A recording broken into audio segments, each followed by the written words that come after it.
चलो। प्यारे साथियों, नमस्कार। मैं अविरल स्वागत करता हूं आपके अपने परिवार में। तो साथियों, उम्मीद है आप सब अच्छे होंगे और एक बार कमेंट बॉक्स में लगना चाहिए कि भैया हम एकदम जबरदस्त और शानदार है। साथियों, आपकी आगामी परीक्षा को देखते हुए, जैसे कि आपकी एसएससी जीडी की आगामी एग्जाम है, और मैं आपको बताऊं जैसे कि दिल्ली पुलिस का एग्जाम आपका चल रहा है करंट में। तो जो एसएससी जीडी का एग्जाम है, उसमें आपका जो चारों सब्जेक्ट रोल प्ले करते हैं वो मैथ, रीजनिंग और जीएस और हिंदी। तो साथियों, जीएस का प्रैक्टिस सेट लेकर मैं आपके समक्ष रहूंगा और मैं आपको बता दूं, ये नौजवान साथी, ये एसएससी जीडी के वे स्वाभिमान जीते हैं जो अपना रणभूमि मर अपने योद्धा की तरह एक योद्धा की भांति लड़ेंगे। और साथियों, बेशक हम ऐसा ही इंस्पेक्टर वाले बच्चे को पढ़ा लें, लेकिन जितना पढ़ाने में एसएससी जीडी वाले छात्रों को मन करता है ना, तो नमस्कार करता हूं अपने दिल से मैं उन उन एसएससी जीडी के होनहार साथियों को जिनके मन में अपने घर की स्थिति और परिस्थिति बदलने की एक एक जहन में एक अलग उठी है। और साथियों, एसएससी जीडी का एग्जाम को देखते हुए मैं आपके साथ प्रैक्टिस सेट लेकर आऊंगा और आपको बताऊं, मैं जैसे कि आपको पता है मैथ है, और आपको बेशक पता है भैया मैथ है, तो 20 में से 19 या 18 हर एक बच्चा करता है। हाँ जी। आप बात करोगे बाबू, जैसे रीजनिंग है। अब रीजनिंग कितने की बच्चा, भैया रीजनिंग भी तो 20 की है, तो 20 में से 19 यहां भी बच्चा कर लेता है। लेकिन अगर आप बात करोगे हिंदी की, और हिंदी में कितने, भैया हिंदी भी तो कितने की है यहाँ पे, भैया ये भी 20 मार्क्स की है। कितने की है, 20 मार्क्स की। अब जब 20 मार्क्स की है तो 20 में से यहाँ भी कितने कर लेंगे, 19। लेकिन बच्चा बात है जीएस की, अगर आप इस प्रैक्टिस सेट से जुड़े रहे ना, तो जीएस में अपने आप में एक अद्भुत नजारा पाओगे जो परीक्षा हॉल में तुम महसूस कर पाओगे। जैसे आपने बात करी जीएस है, तो जीएस है, जीएस का पोर्शन मामला बहुत ज्यादा नाजुक है, मैं आपको बताऊं। लेकिन जीएस को देखते हुए भी मैं आपको बताऊं, जो जीएस का एग्जाम यानी कि जो पोर्शन है, ये भी 20 मार्क्स का है। और मैं दावा कर रहा दोस्त, 15 क्वेश्चन प्लस वो आपके रिवीजन और आपकी कंसिस्टेंसी पर फॉलो करेगा कि आप कितने प्रीफर नोट्स बना रहे हो अपने। लेकिन 15, 16, 17, 18 इस सीरीज से दिखा देंगे हम आपको, लेकिन इस सीरीज से जुड़ना और साथ ही अपने नोट्स को बनाते रहना। और मैं बता रहा आपको, फिर भी जितने भी हमारे जीएस में पोर्शन है, स्टैटिक हो, हिस्ट्री हो, या फिर आपका पॉलिटी हो, इन सभी साइंस वगैरह सबको कवर कराने की जिम्मेदारी मैं आपके समक्ष रखता हूं साथियों। जैसे कि आपके क्वेश्चन भी लगा चुके हैं, हम बोर्ड पर देख चुके होंगे। लेकिन आप बात करिए भैया, कुछ बताओ तो एसएससी जीडी के बारे में। बच्चे एसएससी जीडी है ना, यानी कि टारगेट हम किसे करेंगे, एसएससी जीडी के एग्जाम को करेंगे। और जो एसएससी जीडी है, एसएससी जीडी अब 2025 में क्या आ गया भैया, नोटिफिकेशन एग्जाम फॉर्म चल रही है, लेकिन एग्जाम कब है, 2026 में। तो ये 2026 में आप लोगों का एग्जाम है। इसमें अगर जीएस का रोल प्ले बताऊं थोड़ा सा मैं आपको, जीएस के जितना रोल प्ले करे, यानी कि सब्जेक्ट वाइज कितना रोल प्ले करती है जीएस, वो बताऊं आपको मैं। जैसे हमारी हिस्ट्री है, पहले पोर्शन तो बच्चे स्टैटिक जीके ले लेंगे भैया। स्टैटिक जीके रोल प्ले ज्यादा कर रहा, क्या बोल लेंगे, स्टैटिक जीके कितने मार्क्स की है, 8 क्वेश्चन बनेंगे बच्चे आपके एग्जाम में। तो टोटल कितने भैया, टोटल तो एसएससी जीडी में 20 क्वेश्चन है जीएस के, उनमें से 8 कितने हो गए, स्टैटिक जीके के। इसके बाद अगर मैं आपसे बात करूं हिस्ट्री, अब हिस्ट्री कितने मार्क्स की रहेगी, वो देखते हैं बच्चों। भैया हिस्ट्री रहेगी हमारी कितने की, हिस्ट्री रहेगी, देखो हिस्ट्री, हिस्ट्री रहेगी आपकी कितने, 2 से 3 क्वेश्चन, 2 से 3 क्वेश्चन हिस्ट्री में। इसके बाद आपकी पॉलिटी है, तो पॉलिटी में भी सेम हुई है, 2 से 3 क्वेश्चन रोल प्ले करेंगे आपके एग्जाम में। मैं आपको बताऊं, 2 से 3 क्वेश्चन। आगे है ज्योग्राफी, ज्योग्राफी में से 2 क्वेश्चन फिक्स। नेक्स्ट क्या है बच्चा, इकोनॉमिक्स, अर्थव्यवस्था। अरे जागरूक छात्र लगना चाहिए कि तुम एक होनहार छात्र हो, और अपने चेहरे पर स्माइल और अपनी कंसिस्टेंसी, अपने हाथ में कलम और एक कॉपी जरूर रखना दोस्त नोट्स के लिए। तो जैसे कि मैं आपसे बात करूं इकोनॉमिक्स, इको से यानी कि अर्थव्यवस्था से कितना भैया, एक क्वेश्चन है, इतना एक क्वेश्चन फिक्स है। इसके बाद फिर तो भैया करंट अफेयर्स ही बचेगा, और करंट अफेयर्स में कितने भैया जो बच गए वही तो है, यानी कि 2 क्वेश्चन करंट अफेयर्स है। ये कुछ हमारे एसएससी जीडी के एग्जाम के पोर्शन है। तो जो भी हमारे टॉपिक वाइज रेशो है, यानी कि हमारे जितना सब्जेक्ट वाइज रेशो है इनका है सब्जेक्ट रेशियो, निकल के जो आया वो हमारा आया सबसे अधिक स्टैटिक जीके का। जितने स्टैटिक जीके से क्वेश्चन बने 8 क्वेश्चन। बच्चा एग्जाम चेंज हो सकता है, यानी कि एग्जाम वाला अब क्वेश्चन उसमें रिलेट कर सकते हैं, लेकिन हम पिछले बेस पे तो बता रहे हैं आपको, है ना। जितने पिछले बेस पर आपके 2024 में एग्जाम हुए, 25 में एग्जाम हुए, उसके बेस पे बता रहे बच्चा 8 क्वेश्चन की हमारी स्टैटिक्स है, इसके बाद 2 से 3 क्वेश्चन हिस्ट्री से। अब आपके मन में भैया क्वेश्चन भी तो रहता होगा, भैया नोट्स कैसे बनाए, है ना। दोस्त नोट्स बनाने को मैं आज ही बता रहा हूँ, आज ही लूंगा आपका टाइम, इसके बाद प्रैक्टिस सेट चला करेंगे, कोई बात नहीं होने की उस बीच में, सिर्फ पढ़ाई होगी। क्या होगी? स्टडी। आज बता रहा हूँ, सुन लो थोड़ा सा। नोट्स कैसे बनाए, बहुत बच्चों के क्वेश्चन है भैया नोट्स कैसे बनाए।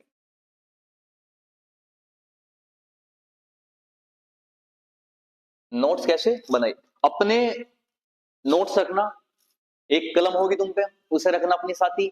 और उसके बाद में जैसे हमने बोल लिया कथकली, हमने बोला बच्चे आपसे कथकली नृत्य कहाँ का है, तो आपको पूरा नहीं लिखना वो चीज, आपको लिखना है कथकली और कहाँ का फेमस है, किस राज्य से, तो आपको लिखना फिर केरल। कहाँ लिखेंगे? केरल से। इतनी बात समझ आई। अब अगर आप जितने शॉर्ट नोट्स बनाओगे, सजाने की जरूरत नहीं है बच्चा, एग्जाम रिटर्न निकालना है, अपने बेस पर है, यानी कि तुम्हारी समझ आनी चाहिए, किसी बच्चे की और एक्सेप्टर आपकी लाइब्रेरी में साइड में बैठा उसकी समझ आओ ना हो, लेकिन आपकी समझ तो आना चाहिए ना। आपकी जितना समझ आवे प्रीफर है, अपने नोट्स बनाओ अपने तरीके से।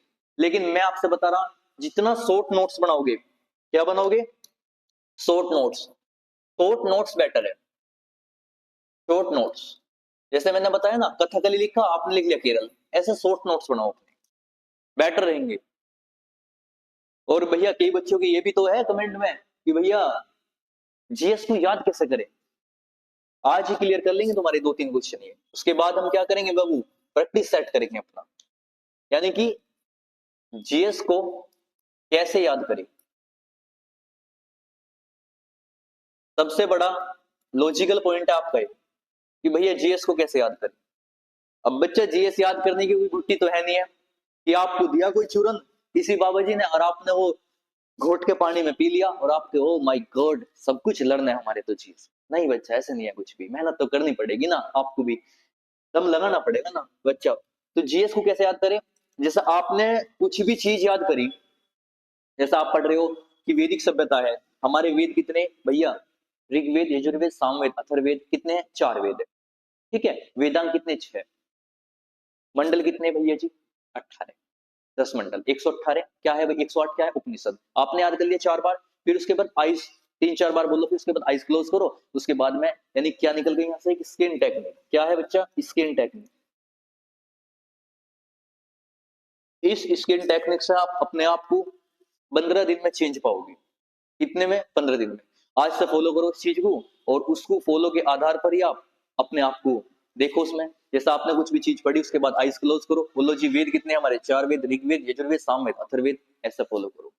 उसके बाद आते हैं हम अपने प्रैक्टिस सेट पर, और ये एसएससी जीडी के चीते हैं, लगना चाहिए कि तुम एक बॉर्डर पर जाने वाले वो एक उस माता के सपूत हो जो एक क्रांतिकारी वीर योद्धा की तरह लड़ोगे। और साथ ही आओ, पहला क्वेश्चन है हमारा, इतनी बात होगी, इसके बाद कोई बात नहीं होगी, आपका प्रैक्टिस सेट होगा और क्वेश्चन होंगे और जवाब भी हमारे, उसके बाद में रिवीजन में आपके जवाब होंगे।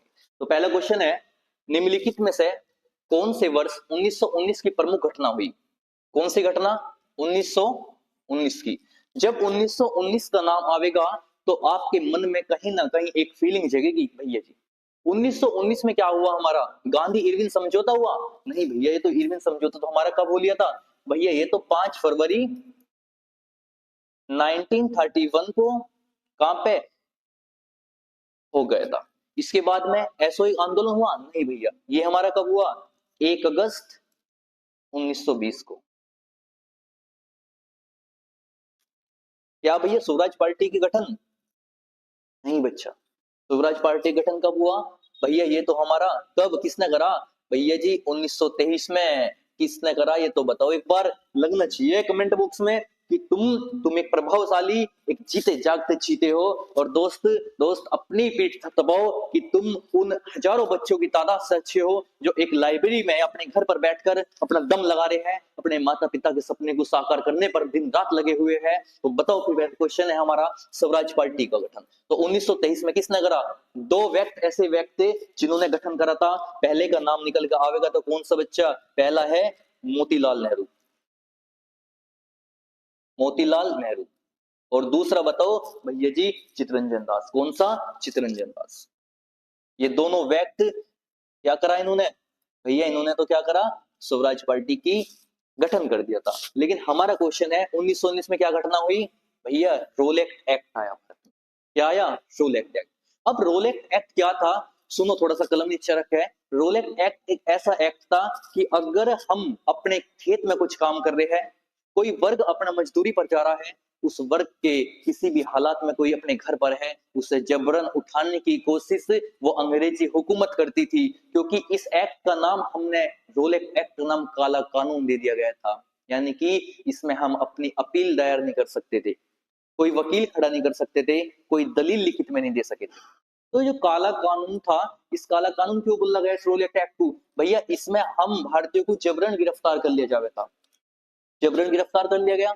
जब गिरफ्तार हो जावे थे हम, तो भैया क्या हमारी कोई गलती रहवे थी? नहीं बच्चा, कोई गलती नहीं रहवे थी। जबरन हम पर बंदी बना लिया जावे था। जैसे आपने देखो, आप और हम एक खेती किसान फैमिली से बिलोंग करे, तो आपने देखो भैया जी, कोई अपने खेत में कार्य कर रहा, उसकी कोई गलती नहीं, जबरन अंग्रेज आए और उसे उठाया और बंदी बना लिया।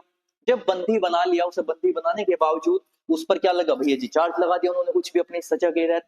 तो इस नाम देने वाले गांधी जी, क्या महात्मा गांधी ने सब बोला रोल एक्ट को काला कानून। तो पूछेगा काला कानून किसने कहा इसे? तो बोलेंगे भाई महात्मा गांधी ने। एमएच बोले तो महात्मा गांधी ने।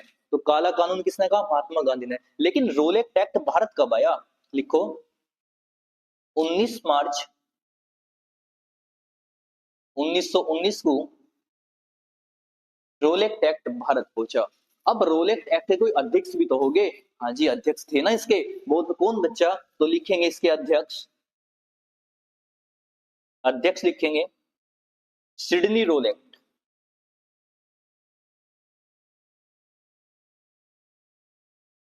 Sydney Rowlatt Act. तो 1919 में क्या घटना हुई? रोल एक्ट वाली। अब रोल एक्ट भारत कब आया था? 19 मार्च 1919 को। अध्यक्ष कौन थे? Sidney Rowlatt Act. किस व्यक्ति ने इसे काला कानून कहा था? महात्मा गांधी ने। अब 1919 में और भी तो घटना हुई थी। हाँ जी, और भी तो घटना हुई, तो लिखो थोड़ा सा। इसी 1919 में जलियांवाला बाग नरसंहार हुआ। हाँ जी, जलियांवाला बाग नरसंहार। पहले क्या नाम था इसका? भैया पहले तो इसे हत्याकांड बोलते थे, लेकिन नरसंहार भैया अब तो हमारा इसका नाम क्या कर दिया गया? 2023 से बाद में नरसंहार कर दिया गया। तो क्या लिखेंगे? जलियांवाला बाग नरसंहार। किसकी संपत्ति थी बच्चा ये? भैया जल्ली नामक व्यक्ति संपत्ति थी, अमृतसर पंजाब में। भगत सिंह शहीद आजम, वो भगत सिंह, वो करतार सिंह सराबा, वो डॉक्टर सैफुद्दीन किचलू के विरोध प्रदर्शन, किसका? रोल एक्ट का ही तो विरोध प्रदर्शन कर रहे थे, जब भी तो हुआ था जलियांवाला बाग हत्याकांड। हाँ जी, इसी 1919 में और क्या हुआ भैया? भैया मोंटेग्यू चेम्सफोर्ड, ये वायसराय थे उस दौरान के। क्या थे? Viceroy Chelmsford. इसके बाद में और क्या हुआ? इसी 1919 में खिलाफत आंदोलन हुआ।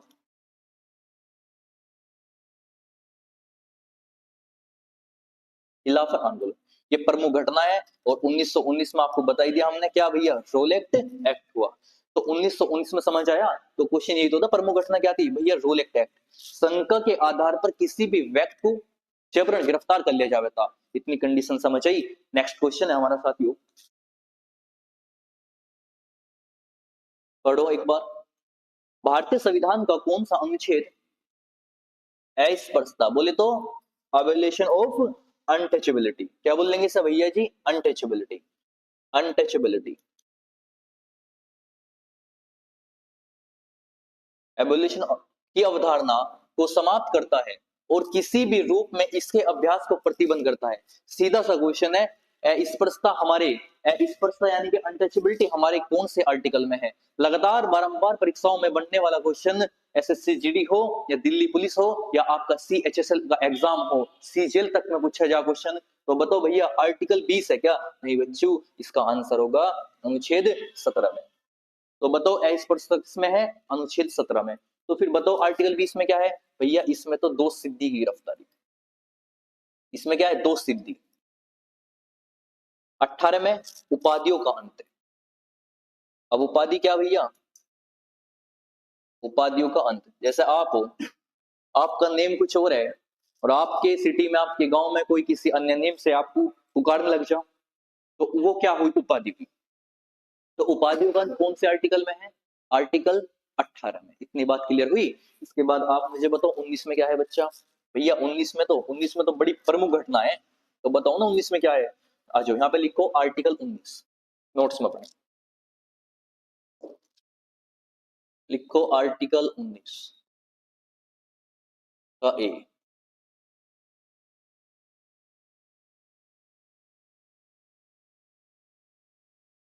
लिखो आर्टिकल 19 का ए, लिखो बोलने का अधिकार।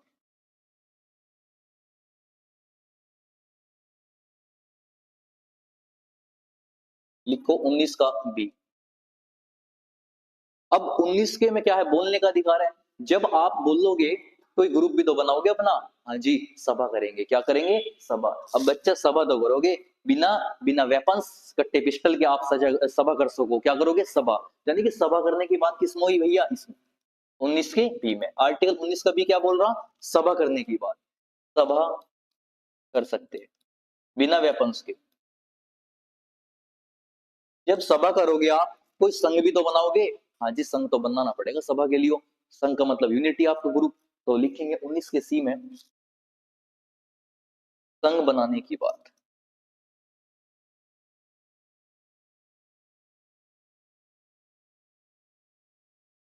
अब जब तुम संघ बना लोगे, पूरे भारत का भ्रमण भी तो करोगे, बोले तो आवागमन करोगे, यानी कि घूमने की बात। कौन से में बच्चों? 19 के डी में लिखो घूमने की बात। बोले तो आवागमन। आवागमन के बाद लिखो ई। अब ई में तुम जब घूम रहे हो आप लोग, तो भैया क्या करोगे? वहां पे रहने की बात होगी, यानी कि निवास कर सकते हैं तुम। निवास करने की बात, रहने की बात।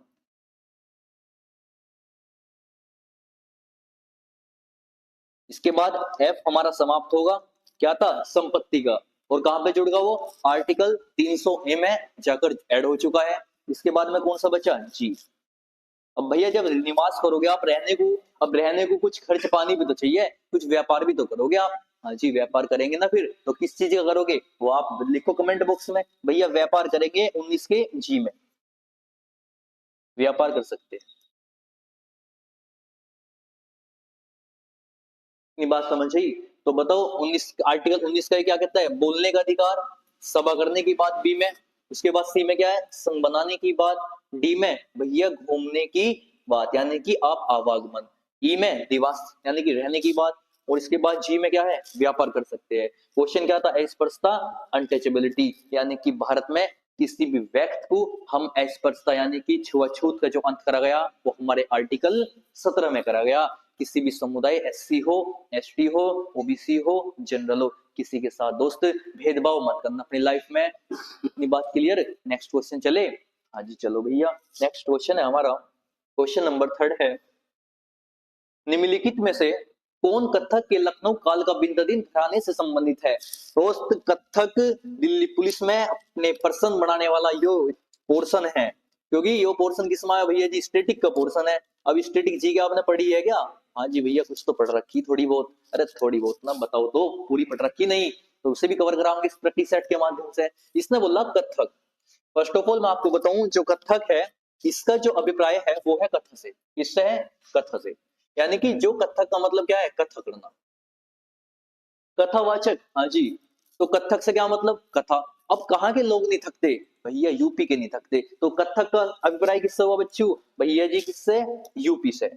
यानी कि कथक कहाँ का डांस है? यूपी का। बोले तो हमारे अपने उत्तर प्रदेश का। और एक ही शास्त्रीय नृत्य है हमारे उत्तर प्रदेश में, वो भी कथक। टोटल कितने? 8, उस पर आऊंगे। तो बताओ काल का बिंद दलित घराने से कौन है भैया जी? पंडित बिरजू महाराज। अच्छा जी। पद्म सुब्रमण्यम नहीं जी। सोनल मान सिंह नहीं। गुरु विपिन सिंह नहीं। तो क्या लिखेंगे? पंडित बिरजू महाराज। और चर्चित नाम बताओ इससे कौन कौन है? लिखो कथक के चर्चित नाम। लिखो पहला बिरजू महाराज हो गया, इसके बाद लिखो शंभू महाराज।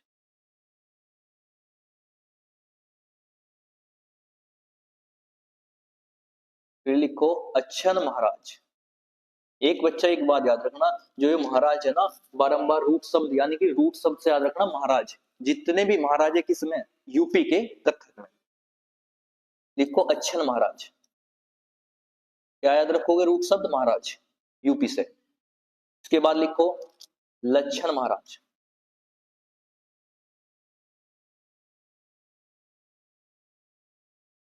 के बाद कुछ महिलाएं कथक से लिखो सितारा देवी। और दिल्ली पुलिस में यही क्वेश्चन बना था 2023 वाली परीक्षा में कि सितारा देवी का संबंध किस नृत्य से है, किस शास्त्रीय नृत्य से है? किससे? भैया कथक से है। और थकते कहाँ के लोग नहीं है भैया? यूपी के लोग नहीं थकते। और यूपी में भी कहाँ है? लखनऊ घराना सितारा देवी। फिर लिखो सासवती सेन। सासवती सेन। अब जब तुम्हारी शादी हो जाएगी, तुम्हारी सास कैसे चलाओगी तुम्हारी तरफ को? सैन चलाओगी भैया। तो पढ़ लो, है ना? वरना सैन ही चलेगी फिर तो। इधर करो काम। और जब पढ़ लोगे तो सेटेबल रहोगे अपनी लाइफ में। तो शाश्वती सेन। इसके बाद कौन थी भैया? एक और है तो वंदना सेन। वंदना सेन। और नेक्स्ट कौन सी है चर्चित नाम भैया? कुमुदनी लखिया। कुमुदनी लखिया। और बताओ भैया जी, और भी तो है इसमें चर्चित नाम। हाँ जी, रोहिना भाटे का नाम। कौन सा? रोहिना भाटे। तो लिख लो यहाँ पर ऊपर लिख लो बच्चा, रोहिना भाटे।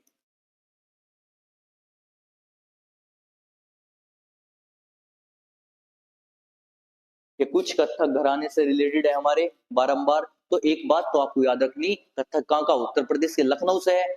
महाराज जितने भी महाराज है कहाँ है भैया? यूपी में तो रहे महाराज जी। हाँ जी, बहुत चर्चित है महाराज जी हमारे यूपी के, है ना? तो इसके बाद बताओ बिरजू महाराज, शंभू अच्छन लच्छन और सितारा देवी और शाश्वती सेन, वंदना सेन, कुमुदनी लखिया और रोहिणी भाटे। और यानी कि पूछेगा कथक की क्वीन कौन है? The queen of Kathak dance, classical dance. तो किसे बोलेंगे? सितारा देवी को। ये कथक की क्वीन कही जा। क्या लिखेंगे? Queen of Kathak. Queen of Kathak किसने कहा था भैया इन्हें? बच्चा इन्हें कहा था किसने? बताओ ना, रविन्द्रनाथ टैगोर ने। रविन्द्रनाथ टैगोर ने।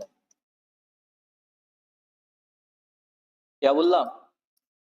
कथक की क्वीन, कथक की रानी है ये। किसे बोला? सितारा देवी को। इतनी बात क्लियर हुई। उसके बाद बताओ आप मुझे, जो गुरु विपिन सिंह है ये किससे है? गुरु विपिन सिंह का डांस बताओ आप मुझे जल्दी कमेंट बॉक्स में। भैया गुरु विपिन सिंह तो हमारे किससे है? ये तो हमारे मणिपुर से है।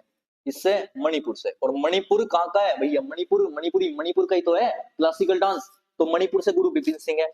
और बताओ और कौन से है भैया? गुरु अमली सिंह है। गुरु अमली सिंह, ये दो बहुत चर्चित नाम है, बारंबार परीक्षाओं में बने। गुरु अमली सिंह और गुरु विपिन सिंह। सबसे हेड कौन है? ये विपिन सिंह, गुरु अमली सिंह।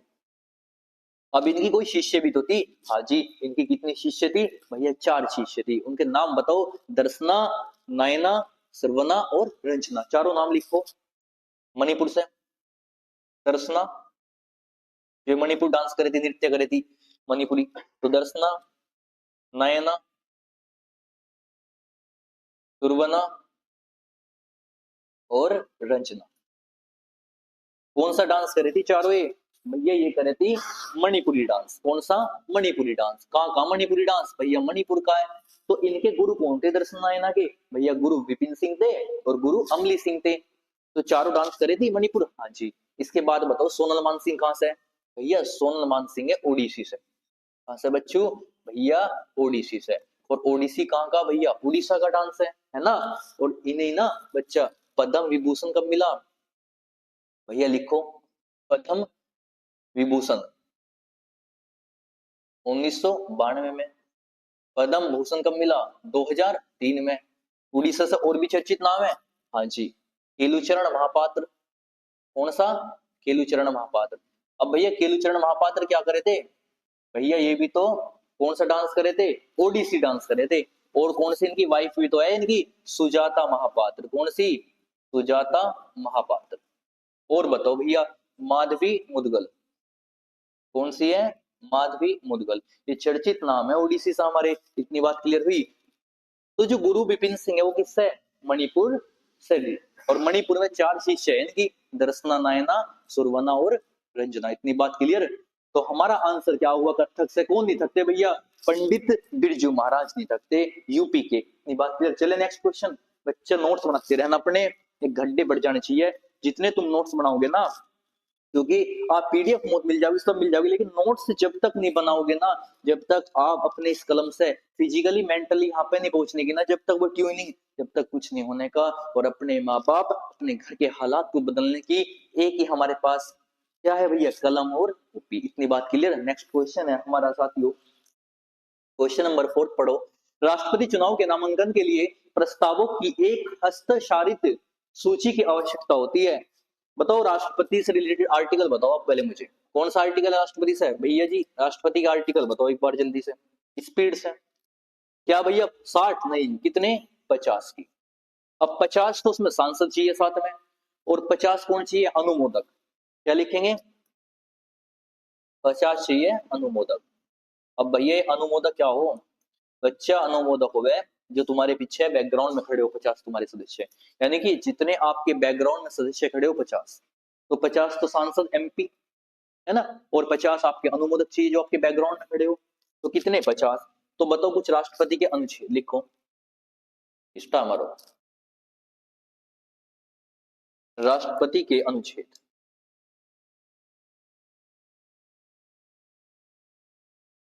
राष्ट्रपति के अनुच्छेद। एक ट्रिक है बड़ी प्यारी सी, अपनी अपनी नहीं है, बहुत पुरानी ट्रिक है बच्चे हो।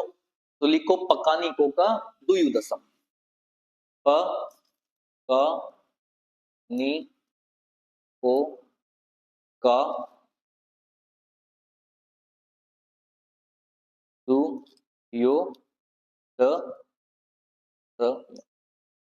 कौन सा आर्टिकल है भैया, आर्टिकल कौन सा बताओ जल्दी भैया। आर्टिकल होगा 52, फिर इसके बाद 53, आर्टिकल 53 के बाद आर्टिकल 54, आर्टिकल 55, फिर इसके बाद आर्टिकल 56, नेक्स्ट आर्टिकल कौन सा है 57, और भैया 58, इसके बाद कौन सा 59, और बोले तो 60, और अगला 61।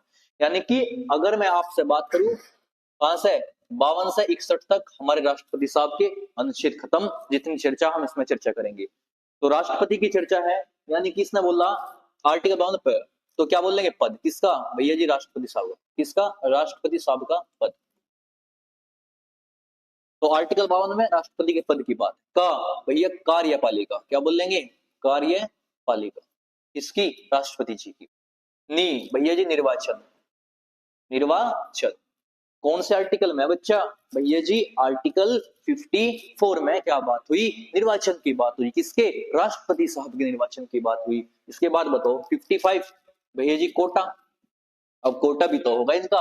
अब कोटा क्या भैया, कोटे का मतलब कि जो हमारे राष्ट्रपति साहब है उनके कुछ योजना भी तो होगी, है ना।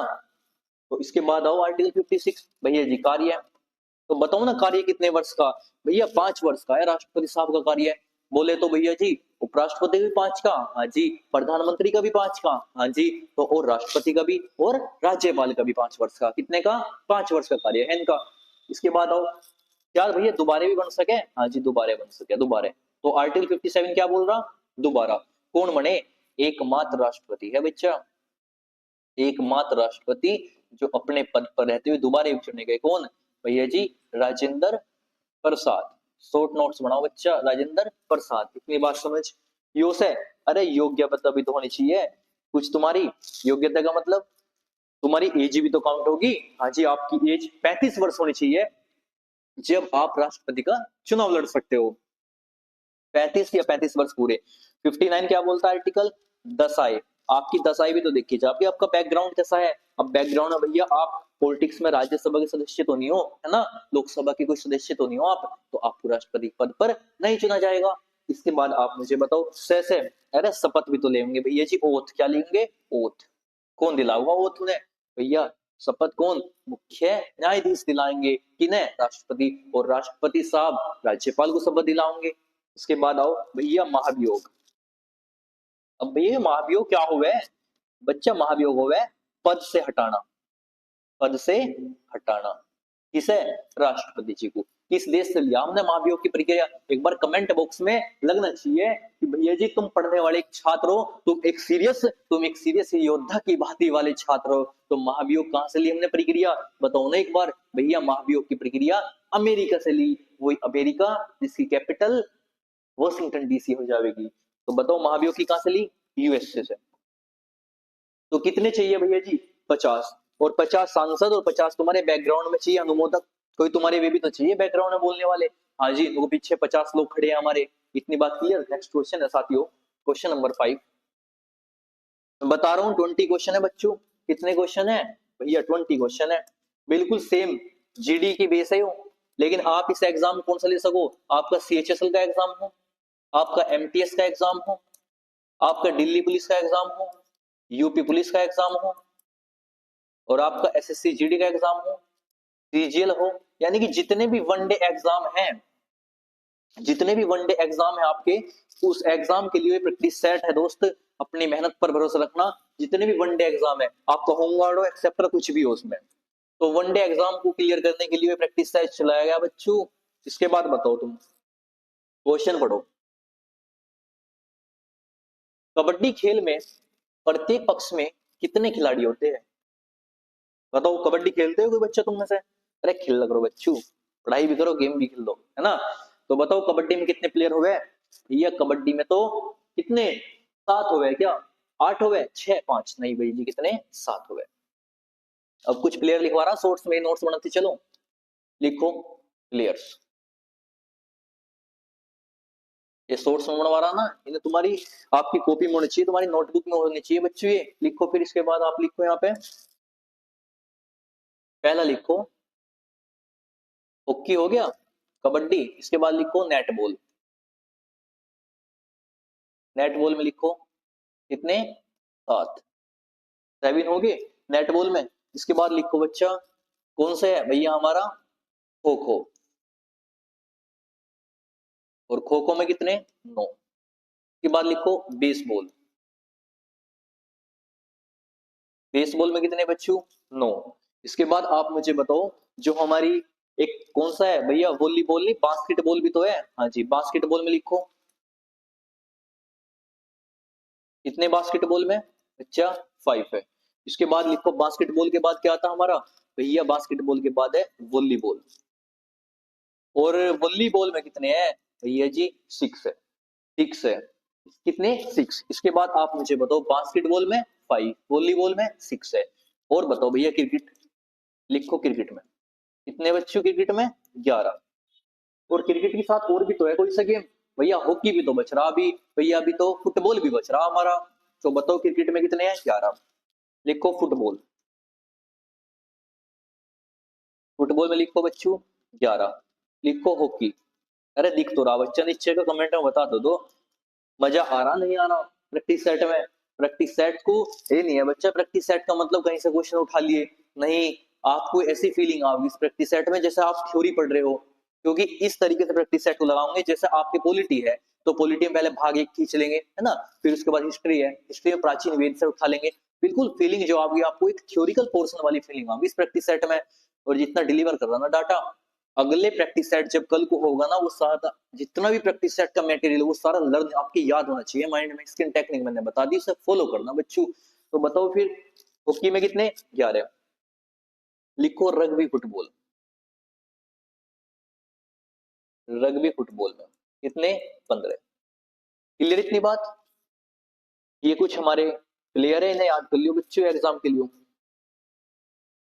तो कितने कबड्डी में, 7। अच्छा बताओ जो प्रो कबड्डी लीग है उसकी स्थापना कब हुई, पता प्रो कबड्डी लीग का, बताओ प्रो कबड्डी लीग की स्थापना, बच्चों बताओ भैया 2014 में हुई। कब हुई? 2014 में हुई प्रो कबड्डी लीग। के बाद आप मुझे बताओ, कबड्डी है हमारी भारतीय कबड्डी, और कबड्डी में हेडक्वार्टर कहाँ है? कबड्डी का हेडक्वार्टर कहाँ पे है? जयपुर में। कहाँ पे पड़ेगा बच्चों? जयपुर में। और जयपुर राजस्थान में। टीम भी है ना जयपुर से, जयपुर पिंक पैंथर्स है ना, कौन सी? मानोज चिल्लर वाली, तो जयपुर वही है जयपुर। तो कबड्डी का हेडक्वार्टर कहाँ है? जयपुर में। पूछेगा प्रो कबड्डी लीग की स्थापना 2014 में हुई।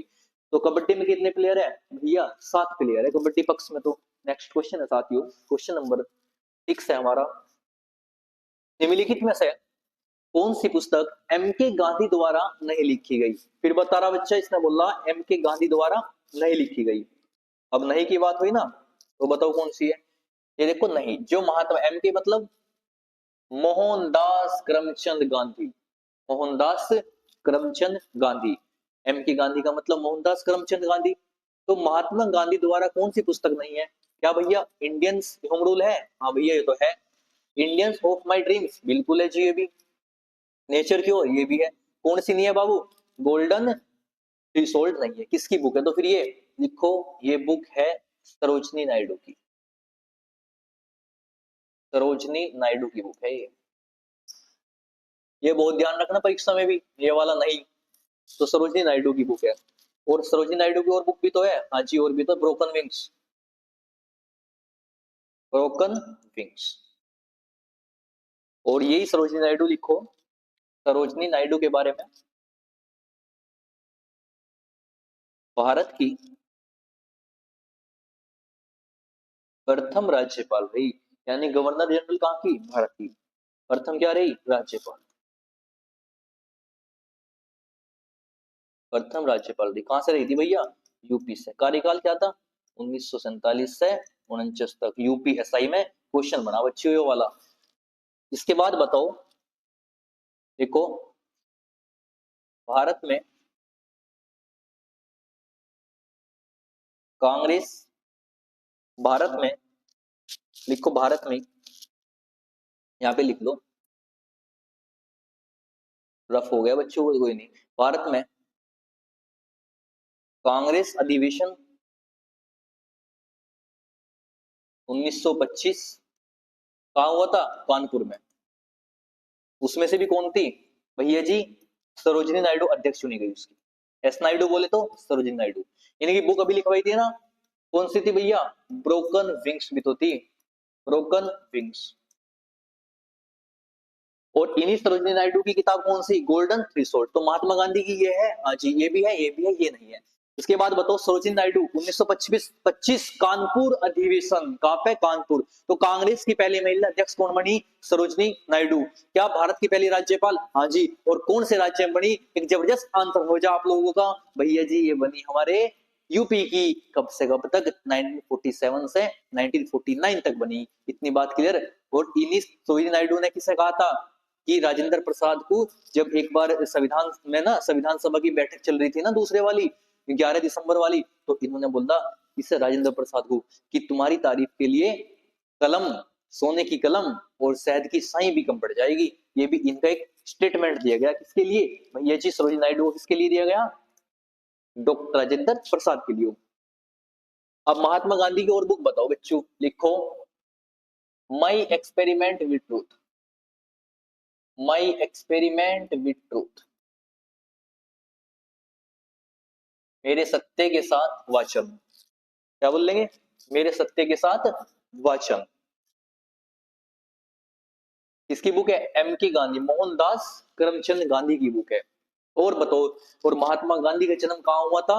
एक बार कमेंट बॉक्स में तो आंसर दो भैया। 2 अक्टूबर 1869 को पोरबंदर गुजरात में हुआ था। और महात्मा गांधी ने सबसे अधिक भारत में आंदोलन करे ना, सबसे प्रथम भैया जी चंपारण आंदोलन है, बिहार वाला, जिस राजकुमार सुकुलने ने बुलाया था ना बिहार में 1917 में। इसके बाद भैया खेड़ा आंदोलन 1919 में क्या था भैया जी? फिर तो रोलेक्ट एक्ट का विरोध कर ही दिया था इन्होंने, काले कानून वाला, है ना। और इसके बाद में 1920 में असहयोग आंदोलन और चर्चित। फिर इसके बाद में 1922 में क्या था? चोरी चोरा कांड। 1924 में बेलगांव अधिवेशन करा कांग्रेस का इन्होंने। उसके बाद में और बताओ इनके बारे में। भैया जी इन्होंने 1942 में भारत छोड़ो आंदोलन भी करा। तो बताओ नेक्स्ट क्वेश्चन चले भैया। नेक्स्ट क्वेश्चन है क्वेश्चन नंबर 7। पढ़ो क्वेश्चन नंबर 7 बच्चा। हाल ही में ऑपरेशन बुलेट राजा अभियान किसके द्वारा चलाया गया? तो करंट का क्वेश्चन है बच्चों, पता होना चाहिए दिल्ली पुलिस के। नौजवान साथियों परीक्षा के लिए तैयार है क्वेश्चन के लिए। ऑपरेशन बुलेट राजा भैया जी दिल्ली पुलिस ने, किसने? दिल्ली पुलिस ने चलाया। और दिल्ली पुलिस की जितने आपके करंट में ना क्वेश्चन है, जैसे आपका पेरिस ओलंपिक होगा, ओलंपिक होगी, ये शेड्यूल जितना भी है ना पढ़ लो थोड़ा सा, आपका एग्जाम चल रहा। एसएससी जीडी वाले के लिए तो फिर हम आ ही गए अब तो बच्चा। आपके सपोर्ट रहा तो जबरदस्त प्रदर्शन करेंगे और आपको परीक्षा हॉल में, आपकी परीक्षा हॉल में क्वेश्चनों की बौछार होगी, तो वादा रखना अपने भाई पर बस। नेक्स्ट क्वेश्चन है क्वेश्चन नंबर 8। पढ़ो बच्चों। भारत ने किस ओलंपिक खेल में पहली बार स्वर्ण पदक जीता? गोल्ड मेडल कौन से ओलंपिक में? भैया जी 1928 एम्स्टर्डम कहाँ हुआ था, जगह कहाँ है? भैया नीदरलैंड में। कहाँ पे? नीदरलैंड में। अब 1928 में बताओ ओलंपिक दिवस कब मनाया जा? लिखो साइड में, ये नोट्स में उतारते रहो, साइड में लिखवा रहा है। ओलंपिक दिवस लिखो 23 जून। कब से स्टार्ट हुआ मनाना? 1948। दूसरा फैक्ट लिखो, शीतकालीन ओलंपिक कब हुए? लिखो बच्चों, शीतकालीन ओलंपिक कब हुए? कब हुए भैया? 1924 में हुए। तो हॉकी में आया हमारा, किस में आया था 1928 में? भैया जी ये तो हमारा हॉकी में आया था। किसमें आया? हॉकी में। इसके बाद में क्या था? पहला 1928 में आया हमारा हॉकी में, फिर 1932, क्योंकि कितने साल वर्ष बाद हो गया हमारा ओलंपिक गेम? लिख लो, ओलंपिक गेम 4 ईयर बाद होता है। कितने दिन चलता है ओलंपिक गेम बच्चा? लिखो, ओलंपिक खेल, ओलंपिक खेल, ओलंपिक खेल 16 डेज चलता है। कितने दिन? 16 डेज चलता है। अब 1932 में, 28 में, हाँ जी, 32 में, हाँ जी। इसके बाद बताओ आप मुझे। भैया जी फिर तो 36 में होंगे ना? हाँ जी। फिर 36 के बाद बीच बीच में रुक गए थे हम, इसके बाद फिर हमारा 58 में, ऐसे चलती रहती प्रक्रिया। तो हर 4 वर्ष साल बाद हो गए, हाँ जी, ओलंपिक गेम हर। लेकिन पूछेगा जो ओलंपिक गेम है वो सबसे पहले किसने करवाए थे? तो पियर डे ने। किसने? पियर डे ने करवाए थे। तो बताओ 1928 का हम क्या हुआ भैया जी? यहाँ पे नाम है गोल्ड मेडल मिला था, स्वर्ण पदक मिला था 1928 में। और हॉकी के जादूगर भैया जी मेजर ध्यानचंद का परचम लहराया गया था इसमें। और एक बार हुआ ऐसा, मैं आपको बताऊं, खेल चल रहा था मैदान में, दक्षिण अफ्रीका के मैदान में खेल चल रहा था। और वहां पे ना जो वहां पे एक हिटलर है, हिटलर का नाम सुना आपने इतिहास में? हिटलर बैठे थे वहां पे। अब भाई ऐसी गेम चल रहा था, तो हमारे मेजर ध्यानचंद थे अच्छे प्लेयर भारत के, और उनके भाई भी प्लेयर थे, दोनों हॉकी की, दोनों बेस्ट खेल रहे थे अपने में। तो जब खेल चल रहा, बोले जी वहां की जो टीम थी, बोली इनकी जो स्टिक है हॉकी की, इसे ले लो यहाँ से। और स्टिक ले ली गई, बोले इसमें जादू है इनका। और दूसरी स्टिक पकड़ा दी उन्हें वहां पर खेलने के लिए हॉकी ऐसे खेल। तो भैया दूसरी स्टिक से भी वही कर्तव्य, वही उनका परचम लहराता रहा पूरे खेल में भी। तो बोले जी ये तो जादूगर है हॉकी की। क्या नाम दे दिया गया? हॉकी के जादूगर मेजर ध्यानचंद को दे दिया गया। कहाँ जन्म हुआ था? प्रयागराज में। आओ फिर अपने क्वेश्चन पर बच्चों। नेक्स्ट क्वेश्चन है हमारा क्वेश्चन नंबर 9। पढ़ो एक बार। The test of my life निम्नलिखित में से किस क्रिकेटर की आत्मकथा? बुक्स जरूर पढ़ के जाना, जो आपका हाल ही में एग्जाम कोई सा भी हो एसएससी का। बुक्स बहुत चर्चित है एसएससी के एग्जाम में बच्चा। कौन सी पूछी? The test of my life. अब भैया जी युवराज सिंह की। किसकी? युवराज सिंह की, क्योंकि बच्चे ने कैंसर भी तो होगा था। हाँ जी, ये कैंसर के इलाज के लिए क्या करवाए इन्होंने? अपने टेस्ट करवाए थे। तो ऐसे याद रख लियो, टेस्ट किसके हुए थे? युवराज सिंह के हुए थे। तो टेस्ट ऑफ माई लाइफ किसकी? युवराज सिंह की। बताओ एमएस धोनी की किताब बताओ आप मुझे। लिखो मिस्टर कूल। क्या लिखोगे? Mister cool, mister cool. और 2000 लिखो जी मिस्टर कूल। किसकी है भैया जी? युवराज सिंह की बुक है तो। लेकिन इनकी बुक कौन सी? Mister cool. और इन्हीं मिस्टर कूल, क्या बोलेंगे इन्हें, मिस्टर कूल बोल रहे हैं, हाँ जी। और 2011 में इन्होंने क्या करा था भैया, 2011 में तो इन्होंने हमें वर्ल्ड कप जिताया था, वर्ल्ड कप जिताया था, कैप्टन थे, हाँ जी, वर्ल्ड कप में कैप्टन थे, 2011 के वर्ल्ड कप में क्या थे, कैप्टन थे। बताओ इनकी बुक बताओ, सचिन तेंदुलकर की, लिखो, playing it my way, playing it my way, इसकी है, सचिन तेंदुलकर की बुक है। इसके बाद मैं कुछ बुक्स लिखवा रहा आपको, अपने नोट्स में उतारो इन्हें, प्लेयरों की बुक है इंपोर्टेंट, लिखो बुक्स, लिखो, the century is not enough, the century is not enough, इसकी बुक है, लिखो बच्चों, सौरव गांगुली की,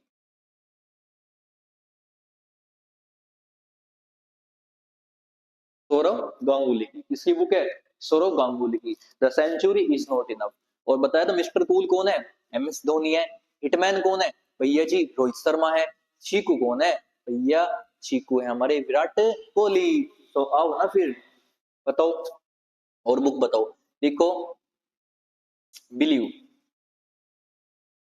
बिलीव लिखो बच्चों, किसकी है, सुरेश रैना की, सुरेश रैना, धमाल मचाने वाले क्रिकेट में। फिर लिखो जी, इनके बाद लिखो, हरियाणा हरिकेन,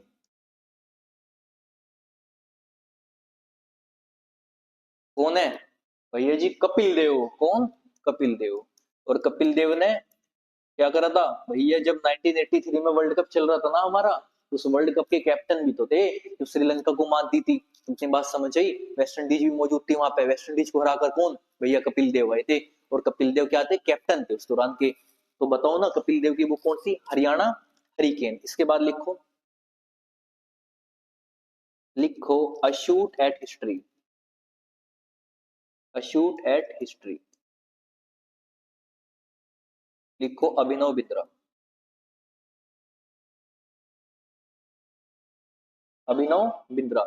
क्या था भैया इनके बारे में बच्चे, 10 मीटर एयर पिस्टल में ना गोल्ड मेडल है इनका, 2000 कब भैया, 2008 में इनका गोल्ड मेडल है। कहाँ पे, चाइना में, चाइना में बीजिंग में ओलंपिक गेम चल रहे थे, और 2008 में इनका गोल्ड मेडल आया था 10 मीटर एयर पिस्टल में। तो किससे रिलेटेड है भैया, ये शूटिंग से है। भैया बार बार आप इधर क्यों देख रहे बच्चे, कमेंट है इधर, कमेंट बॉक्स बाहर कोई है। तो साथियों, आगामी हमारा 10वां क्वेश्चन है, 10th क्वेश्चन है, किस भारतीय शास्त्रीय नृत्य शैली की रचना मैतेई भाषा में हुई। जो हमारे क्लासिकल डांस है, शास्त्रीय नृत्य है, तो बताओ आप पहले तो मुझे भैया, क्या सत्रिय की हुई है, नहीं बच्चू, छऊ नहीं, तो कौन सा है, मणिपुरी नृत्य है। और मणिपुरी नृत्य कहां से है भैया, मणिपुर से है। तो कितने क्लासिकल डांस है हमारे, हमारे क्लासिकल डांस है 8। एक बार लिखो, शास्त्रीय नृत्य, अपने नोट्स में बनाते चलो बच्चा, शास्त्रीय नृत्य कितने हैं, 8, 8। पहला लिखो, भरतनाट्यम। अब भैया भरत नाम का आदमी, भरत नाम का आदमी क्या करे भैया जी, बहुत नाट्यम करे, नाट्यम करे। अब बोला जी, तुमसे मिलने जाना, क्या बोला, तुमसे मिलने जाना, तो कहां से याद रखेंगे भरतनाट्यम भैया, तमिलनाडु से। कहां से, तमिलनाडु। क्या बोला, तुमसे मिलना, क्या बोलेंगे, तुमसे मिलना। तो भरतनाट्यम कहाँ का, तमिलनाडु का। इसके बाद आओ, सेकंड है हमारा कुचिपुड़ी, कुचिपुड़ी।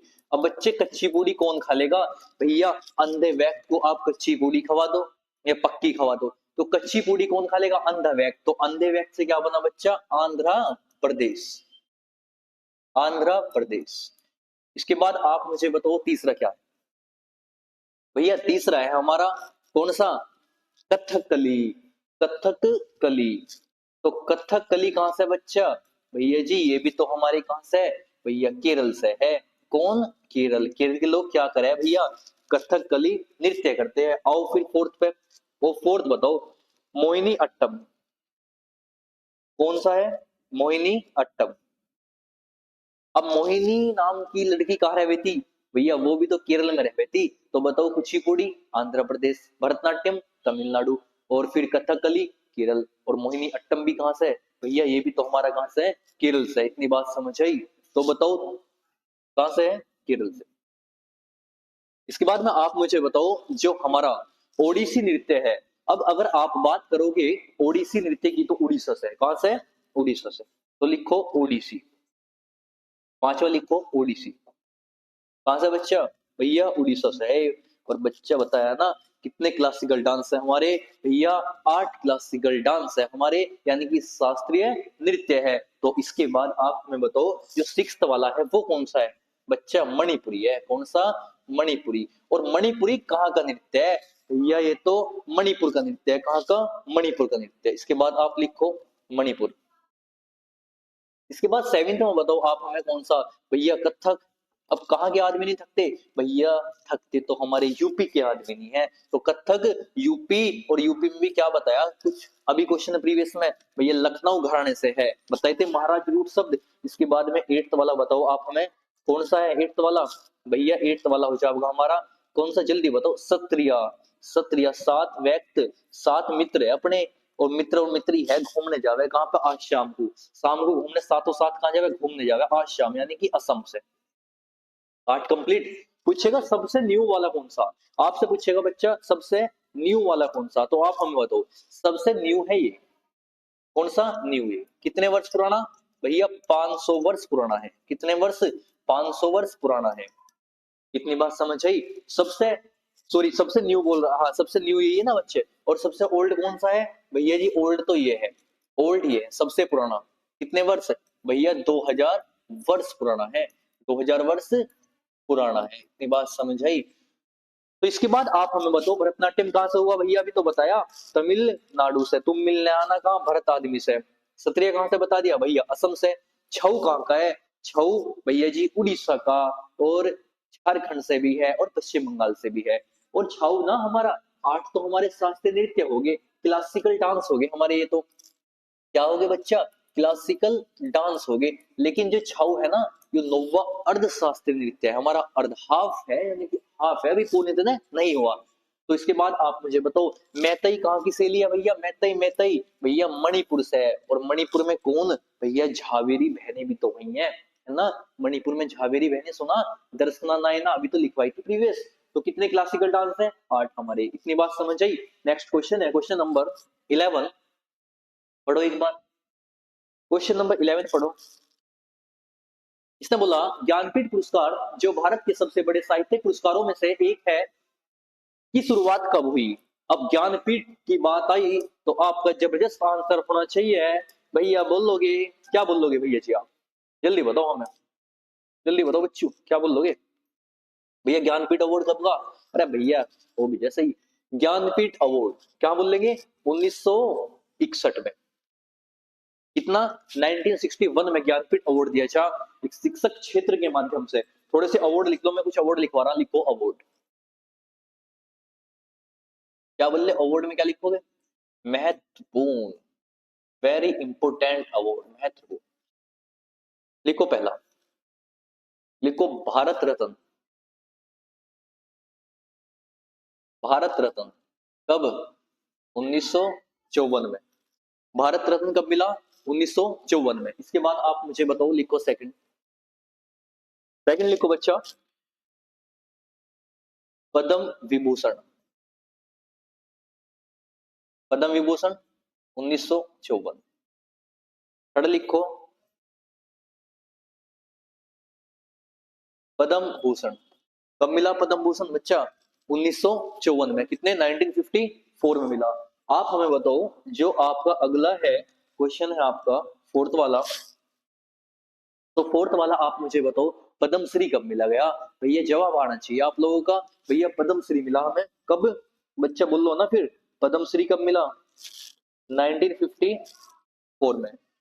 1954 में मिला। और बताओ, अरे एक अदर कमेंट में तो लिख दो मेरे प्यारे भाई बहन हो आप, ठीक है। तो बताओ फिर आप मुझे अर्जुन अवार्ड कब मिला भैया, अर्जुन अवार्ड बताओगे ना हम आपको, अर्जुन अवार्ड भैया जी खिलाड़ियों को दिया जा, खिलाड़ी के प्रदर्शन के लिए जाना जा, आपके बैकग्राउंड में, आपके 4 साल में कितना आपका रिहर्सल रहा आपके प्रतियोगिताओं परीक्षाओं में, यानी कि जितने भी हमारे जो गेम्स है, उस एथलीट्स हो, रेसलर हो, आपका 4 साल का प्रदर्शन देखा जाएगा जब आपको अर्जुन अवार्ड दिया जाएगा। कब है भैया ये भी? 1961 में। और बताऊं इसमें बच्चा 15 लाख रुपए दिए जा, कितने? 15 लाख रुपए की धनराशि दी जा। धनराशि किसे दिया जा? खिलाड़ियों को। किसे? खिलाड़ियों को। क्लियर इतनी बात? इसके बाद आप हमें बताओ, लिखते हैं जी भैया जी, कौन सा? द्रोणाचार्य अवार्ड। द्रोणाचार्य अवार्ड। अब द्रोणाचार्य अवार्ड किसे दिया जाएगा? आप ये बताओ बच्चा, जब खिलाड़ियों को दे दिया जा रहा तो खिलाड़ियों के गुरु भी तो होंगे, यानी कि जो भी गुरु, कोच साहब को कौन सा दिया? द्रोणाचार्य अवार्ड 1985। किसे दिया जाए भैया? कोच को। किसे? कोच को दिया जा। क्लियर इतनी बात? इसके बाद आप मुझे बताओ, एक अवार्ड है, बड़ा प्रसिद्ध अवार्ड है, देखो, राजीव गांधी खेल रत्न पुरस्कार। अरे नोट्स बना रहे हो? नहीं बना रहे भाई बच्चा, मेरे भाई बहन, मजा आ रहा नहीं आ रहा? अरे स्माइल से तो कर दो यार कमेंट में एक बार कि भैया मजा आ रहा है, सेटिस्फाई हो रहे हैं हम आपसे। तो बच्चा लिखो राजीव गांधी खेल रत्न पुरस्कार। खेल रत्न पुरस्कार। बच्चा क्लास लेने के ना, ऑफलाइन दोनों क्लास लेने के बावजूद 2-3 क्लास रहे अपनी, और गला बहुत बैठ रहा, आवाज को इशू मत बनाइयो भैया, आवाज ऐसी आ रही है वैसी आ रही है, बस तुम अपने भाई के कंटेंट को जाइयो। राजीव गांधी खेल रत्न पुरस्कार भैया जी कब हुआ? 1991 से 1992 के बीच। और बड़ा चर्चित क्वेश्चन बना, अभी एसएससी सीपीओ का एग्जाम हुआ 2024 में, उसमें बना कि राजीव गांधी जो खेल रत्न पुरस्कार है, इसका नाम बदल के क्या कर दिया?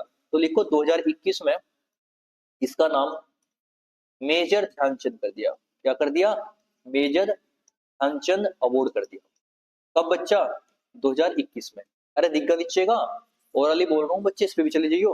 तो राजीव गांधी खेल रत्न पुरस्कार 1991 से 92 के बीच, इसका नाम क्या बदल दिया? मेजर ध्यानचंद अवार्ड 2021 से कर दिया। क्लियर? ये कुछ अवार्ड है। इसके बाद लिख लो याकू, लिखो नोबेल प्राइज स्थापना। नोबेल प्राइज लिखो 1901। 1901।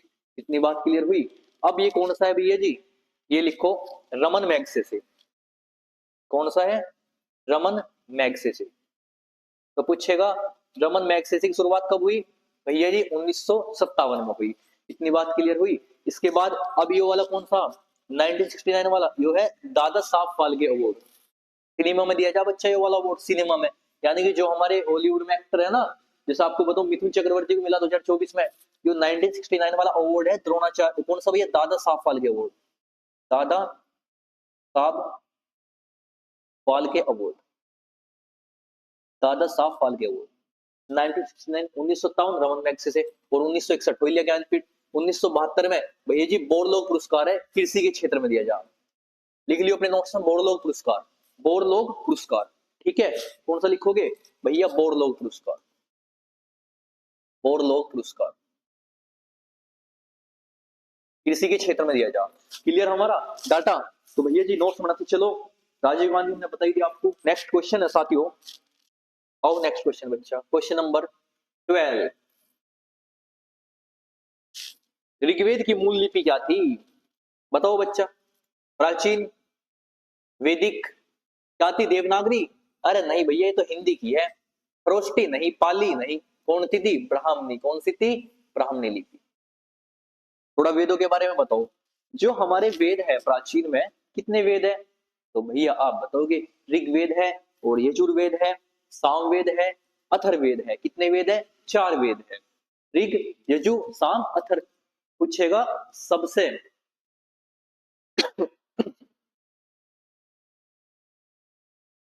एक सेकंड बच्चे, एक सेकंड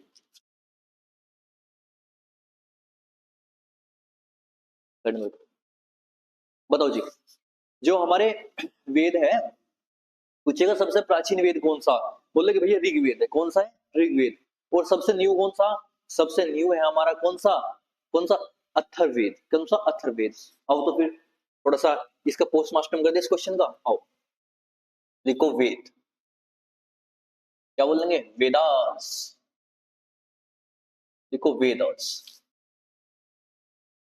लिखो लिखो लिखो, 4 वेद है। 4 वेद है। कितने बच्चों? 4 वेद है। पहला लिखो ऋग्वेद।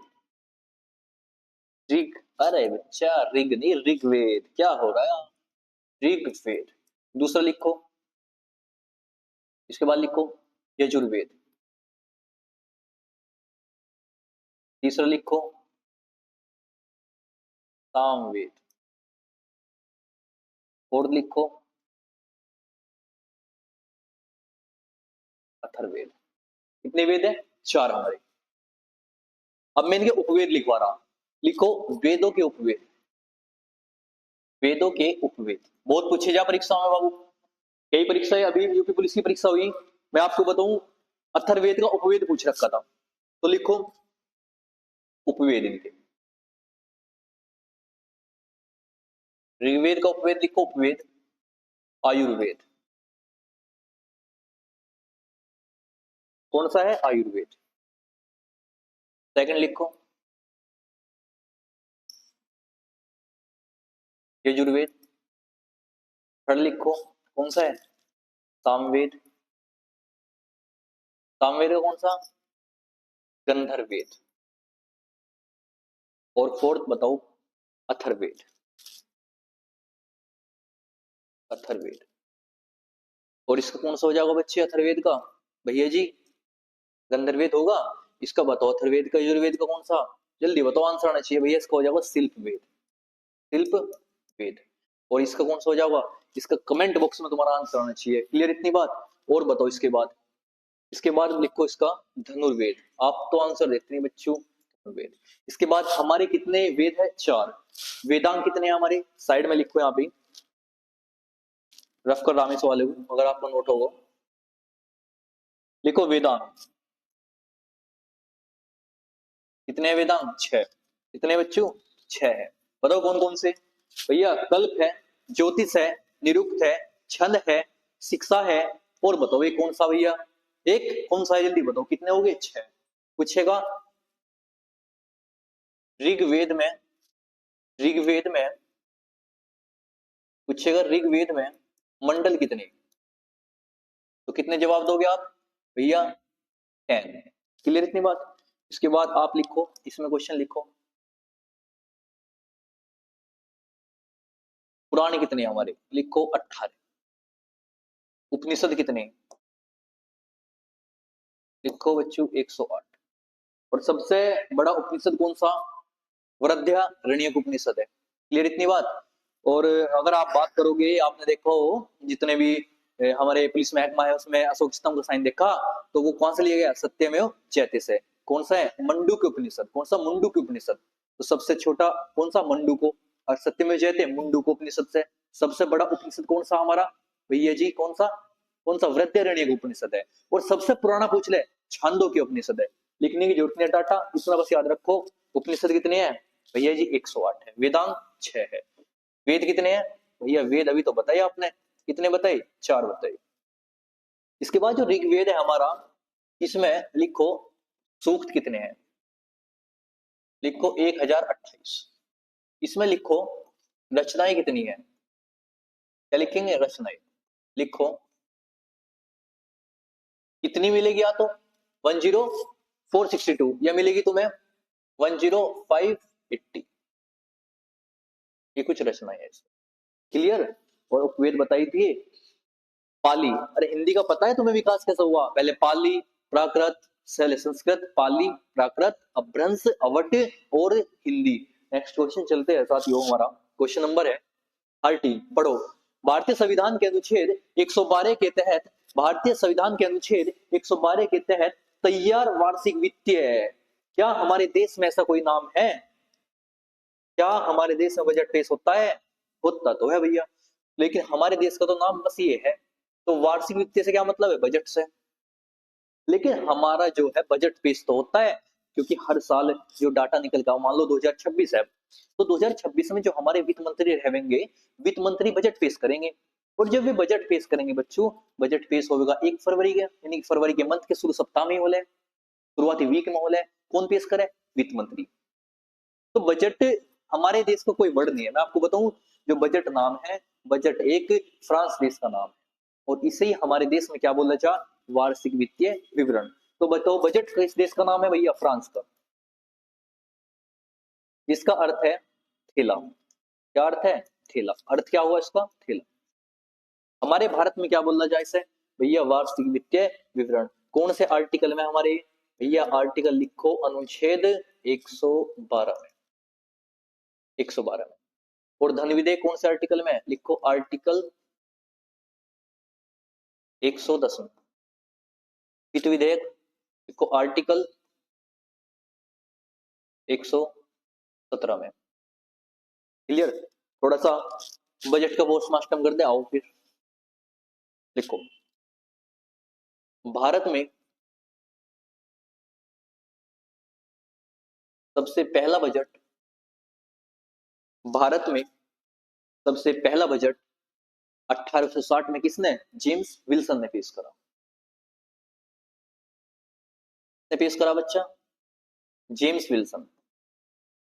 जेम्स विल्सन कौन थे भैया? ये तो अंग्रेज थे, जब भी तो हम लिखवा रहे हैं आपको 1860। लेकिन पूछेगा आजादी के बाद में, यानी कि स्वतंत्रता के बाद में बजट पेश करने वाले प्रथम व्यक्ति कौन थे? आओ फिर लिखो, स्वतंत्रता के बाद में, स्वतंत्रता के बाद बजट पेश किसने किया? भैया ये पेश किया षणमुख शेट्टी। षणमुख शेट्टी नहीं, चेट्टी ने। क्लियर इतनी बात? किसने पेश करा? षणमुख शेट्टी ने। इसके बाद बताओ, आप हमें बताओ कि जो बजट है भारत में अभी तक 2025 तक सबसे अधिक बार किस व्यक्ति ने पेश करा? तो आपका जवाब आएगा भैया दादा भाई नौरोजी। किसने? जो भारत के राष्ट्रपिता नहीं, जो भारत के ग्रैंडफादर कहे जा, ओल्ड मैन ग्रैंडफादर कहे जा, वो दादा भाई नौरोजी, जिनकी किताब का नाम द पॉवर्टी ऑफ इंडिया हो जाएगा। कितनी बार पेश करा? फिर 10 बार। आओ तो लिखो, भारत में अधिक बार बजट दादा भाई नौरोजी। दादा भाई नौरोजी क्या बताया अभी हमने? भैया दादा भाई नौरोजी तो वही तो है जो भारत के ग्रैंडफादर कहे जा, ओल्ड मैन। इनकी बुक भी तो है चर्चित, तो बताओ एक बार फिर, लिख लो इनकी बुक बच्चा, बुक लिखो इनकी, पॉवर्टी ऑफ इंडिया। बारंबार परीक्षाओं पूछी जा, गरीबी रेखा दूर करेंगे भारत की, सोच और विकसित मानसिकता। लिखो पॉवर्टी ऑफ इंडिया।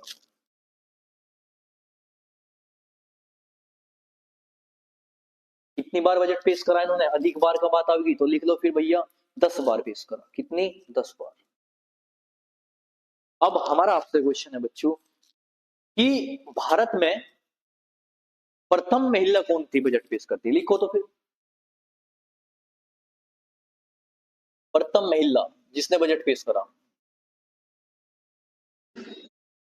वही बजट पेश करता जो भारत की प्रथम पीएम भी रही। कौन थी भैया? बताओ ना फिर। इंदिरा गांधी। पीटी नेहरू की पुत्री इंदिरा गांधी। क्लियर इतनी बात? तो पहले महिला कौन है? इंदिरा गांधी बजट पेश करता। तो बजट आर्टिकल 112 दिल्ली पुलिस 2023 परीक्षा में बड़ा क्वेश्चन है कि बजट कौन से अनुच्छेद में हमारे? तो आप क्या बताओगे भैया जी? आर्टिकल 112 में। नेक्स्ट क्वेश्चन है क्वेश्चन नंबर 14। निम्नलिखित में से कौन मिजोरम राज्य का मुख्य त्योहार है? The festival of Mizoram state. कौन सा भैया? सागा दावा? अरे नहीं बच्चा, चाप चार कूट। याद रख लियो, जैसा रूट शब्द बताया था मैंने, कथक से क्या था? महाराज। और कुचिपुड़ी से, आंध्र प्रदेश वाले से रेड्डी रूट शब्द याद रखना, यस रख लियो कूट शब्द। चाप चार कूट, चाप चार कूट की बात हो मिजोरम से, या मीम कूट की बात हो? ये कूट शब्द कहां से आया भैया? ये आया हमारा मिजोरम से निकलकर। सागा दावा कहां का? सागा दावा सिक्किम। कहां का है? सिक्किम का। अब सागा दावा, साग दावा लगा रहे सिक्किम, सिक्किम में जाकर। ठीक है, इसके बाद हॉर्नबिल कहां का भैया? नागालैंड का। बड़ा फेस्टिवल चर्चित है बच्चा नागालैंड का। कब से कब तक मनाया जाए? अभी तो मनाया गया है 5-6 दिन पहले। तो 1 दिसंबर से 10 दिसंबर के बीच। कौन सा? हॉर्नबिल। ओनम बताओ कहाँ का? भैया ओनम है केरल का। और इसी क्वेश्चन को ओनम वाले को पूछेगा कि फसल कटाई के दौरान कौन सा नृत्य मनाया जाए, तो लिखो ओनम ही फसल कटाई के दौरान मनाया जाए। फसल कटाई के दौरान यह नृत्य होता है ओनम। और इसी ओनम, अगर आप केरल में जाओगे ना, एक तो ओनम हुआ और इसी केरल में बच्चा एक विशु डांस है फेमस। कौन सा? विशु। वो चर्चित है विशु और ओनम। एसएससी जीडी बारंबार परीक्षाओं में बनने वाला क्वेश्चन है ओनम। तो ओनम किस राज्य से? भैया केरल से। विशु किस राज्य से बच्चा?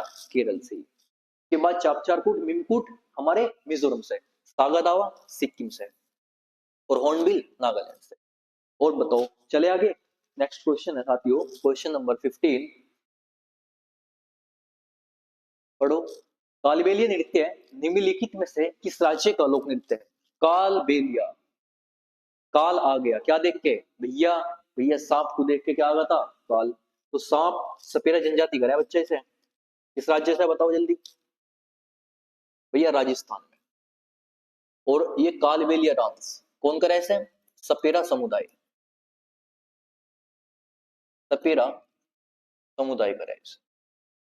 तो जो सपेरा समुदाय है बच्चों, उसे कालबेलिया डांस करे। और ये अमूर्त विरासत में यूनेस्को की, देखो यूनेस्को अमूर्त विरासत में शामिल हुआ। कब? 2010 में कालबेलिया शामिल हुआ था।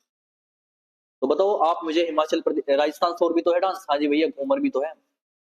घूमर डांस भी राजस्थान का फेमस है। बताओ असम से कौन है? अब असम है, आसाम कौन आई? भैया बिहू आई। कौन आई? बिहू। अब जब भैया जी शादी हुई इसकी, आसाम कौन आई थी? बिहू। अब जब बिहू आ गई तो वो चले कैसे थी भैया जी? कैसे? माजुली माजुली चले थी। कैसे? माजुली माजुली चले थी। तो इसके बाद आप मुझे बताओ, माजुली नृत्य कहाँ का? भैया असम का। आसाम बिहू आई कैसे चली थी? माजुली माजुली। और जहां वहां की महिलाएं थी ना, उन्होंने बोला लड़के से कि तुम्हारी वाइफ तो माजुली माजुली चले। तो फिर उस पे क्या बोला भैया? उसने बोला कि अब इसकी क्या होगी? पिटाई होगी। तो बोलो जी फिर क्या हुआ? देहिन पटकाई। उसकी क्या पटका दी? देहिन पटकाई। तो देहिन पटकाई दी। भैया कहाँ का नृत्य है? असम का। जब देहिन पटका दी, आप एक बात बताओ फिर, देहिन तो पटक गई, उसने बोला मी दम्फी, यानी कि मी तो दम सा निकलगा। क्या निकलगा? मुंह तो दम सा निकलगा, उसने बोला। तो मी दम्फी कहाँ का बच्चू? भैया जी मी दम्फी भी तो हमारा असम से है। अब भाई जब उसकी पिटाई होगी, देहिन पटका दी उसके हस्बैंड ने, तो उसने फोन मिला दिया अपने अब्बू को। किसे मिला दिया? अब्बू को। तो पूछेगा अम्बुवाची नृत्य कहाँ का? असम का। तो अब्बू आए, हाँ जी अब्बू तो आए। फिर अम्बुवाची नृत्य असम का त्योहार। तो इसके बाद आप मुझे बताओ, जब अब्बू आए तो उसके साथ में और भी दो व्यक्ति थे। इसका नाम था अली और एक का नाम था लिगांग। तो पूछेगा अली और लिगांग कहाँ के? अली और लिगांग कहाँ के? ये भी असम के है। और क्लासिकल डांस शास्त्रीय नृत्य हमने आपको बताया सत्रिय डांस कहाँ का? सत्रिय असम से। इसके बाद आप मुझे बताओ हिमाचल प्रदेश से। भैया नाटी नाम की लड़की थी एक, नोटी थी बहुत। वो क्या लिखेंगे? नाटी। तो जब वो नोटी थी तो भैया जी ढोंग करे थी। ढोंग करे थी यानी कि थोड़ा सा अपना ना बोल देती, मुंह नहीं जाना ऐसे, मुंह नहीं पड़ना ऐसे बोल देती। तो डांगी नृत्य कहाँ का? तो बताओ आप मुझे, जो डांगी है वो भी कहाँ का? नाटी और डांगी भैया हिमाचल प्रदेश के नृत्य है। कहाँ के? हिमाचल प्रदेश के। इसके बाद आप हमें बताओ तमिलनाडु से कौन कौन से? भैया तमिलनाडु से कौन कौन से जल्दी बताओ एक बार। भैया यहाँ से तो भरतनाट्यम भी तो है हमारा। हाँ जी, अट्टू नाम के शब्द आओगे तमिलनाडु से। इतनी बात समझ आई? चले नेक्स्ट क्वेश्चन आओ फिर। क्वेश्चन नंबर 16 पढ़ो। यूनेस्को का मुख्यालय कहाँ है? यूनेस्को। क्या बोलेंगे भैया जी? यूनेस्को। पहले तो फुल फॉर्म लिखो इसकी। लिखो यूनाइटेड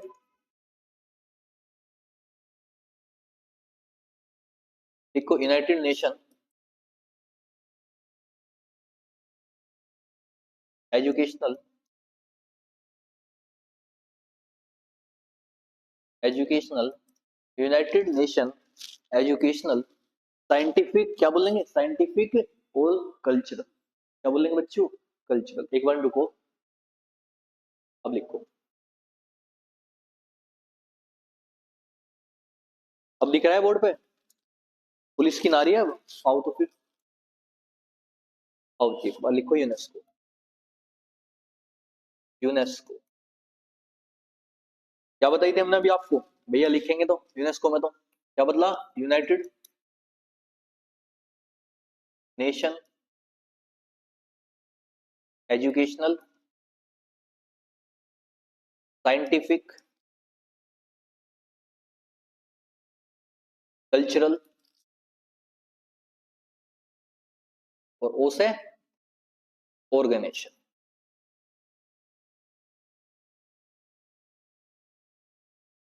ये फुल फॉर्म आप याद कर लेना बच्चे, एसएससी जीडी एग्जाम में फुल फॉर्म बहुत बड़े हैं। जैसे आपसे पूछ लेगा कोई और पूछ लेगा ना भैया, जैसे डब्ल्यू की पूछ लेगा, एचटीएमएल की पूछ लेगा, ऐसे भी क्वेश्चन हम ना कंप्यूटर बेस वाली भी रखी जा। तो यूनेस्को की फुल फॉर्म क्या हुई? यूनाइटेड नेशन एजुकेशन और साइंटिफिक कल्चरल।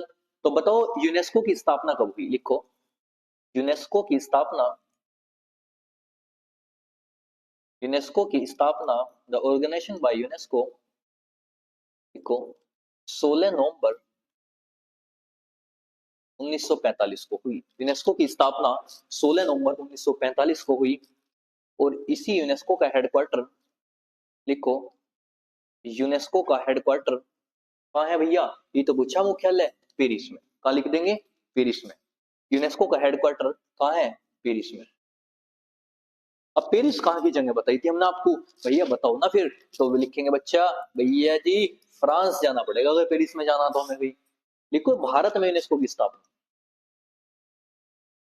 भारत में यूनेस्को कब बनी भैया जी? 1946 में। कब? 1946 में बनी। तो हमारा आपसे क्वेश्चन है, जो यूनेस्को है, भारत की कितनी साइट है यूनेस्को में? भैया जी 44। सबसे अधिक, सबसे अधिक किस शहर की साइट है यूनेस्को में? तो लिखेंगे इटली की। कितनी है? इटली की। लिखो एक बार इसे रफ करके, यहाँ पे लिख रहा मैं। लिखो बच्चों लिखो, यूनेस्को में सबसे अधिक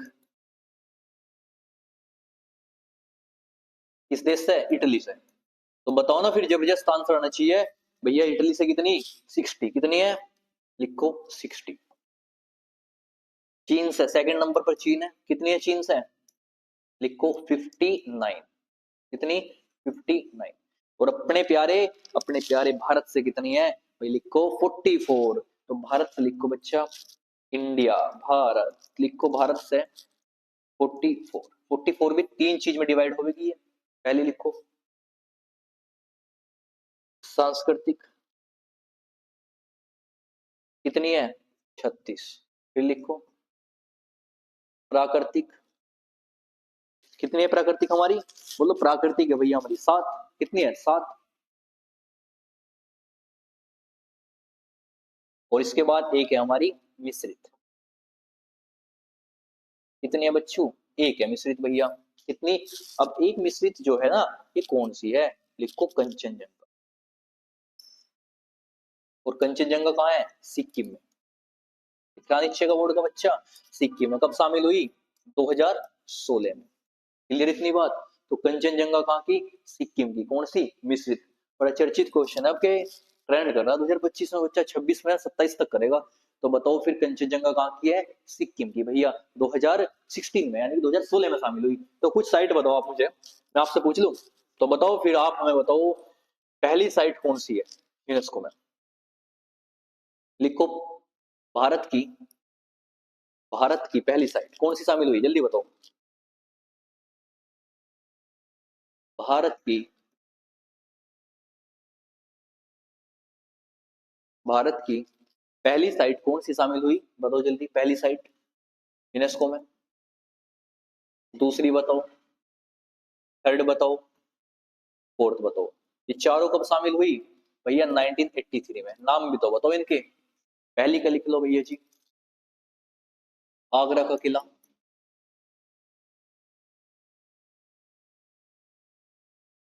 दूसरा लिख लो, क्या लिखोगे फिर सेकंड में? लिखो बच्चा ताजमहल। ताजमहल। थर्ड लिखो अजंता गुफा। फोर्थ लिखो एलोरा गुफा। क्लियर इतनी बात? तो आप हमें बताओ कितनी है हमारी साइट? भैया जी हमारी साइट है 44। 44 में कितनी? 36 तो सांस्कृतिक है, 7 प्राकृतिक और एक कितनी बताई? मिश्रित बताई भैया, मिश्रित। कौन सी? कंचनजंगा सिक्किम 2016 में। पहली पहली भैया चारों कब जुड़ी भारत की? 1983 में। अब आपसे पता क्वेश्चन क्या बनेगा? पूछेगा आपसे वाले परीक्षा में क्वेश्चन लिखवा रहा हूं जो बनने लायक बिल्कुल क्रीम पॉइंट है सारी स्क्रीन में जितनी भी है। तो लिखो जो पूछ सके आपसे। 40वीं साइट है भारत की। 40वीं लिखो धौलावीरा। लिखो 41वीं शांति निकेतन। लिखो 42वीं होयसल मंदिर।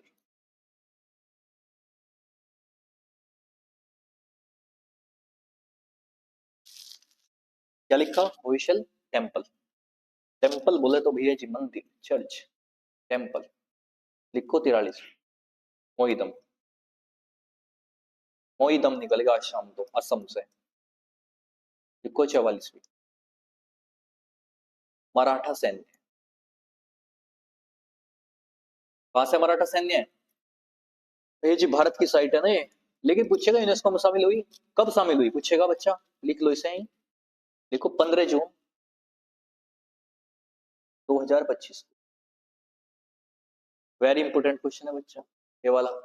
आपकी शिफ्ट जब दिल्ली पुलिस का एग्जाम है ना, कोई सी आपकी शिफ्ट होगी ना, उठा के देख लियो क्वेश्चन आपको मिलेगा। क्योंकि 43 वाला ऐसी कोई एसएससी की परीक्षा जिसमें मोइदम ना पूछी गई हो।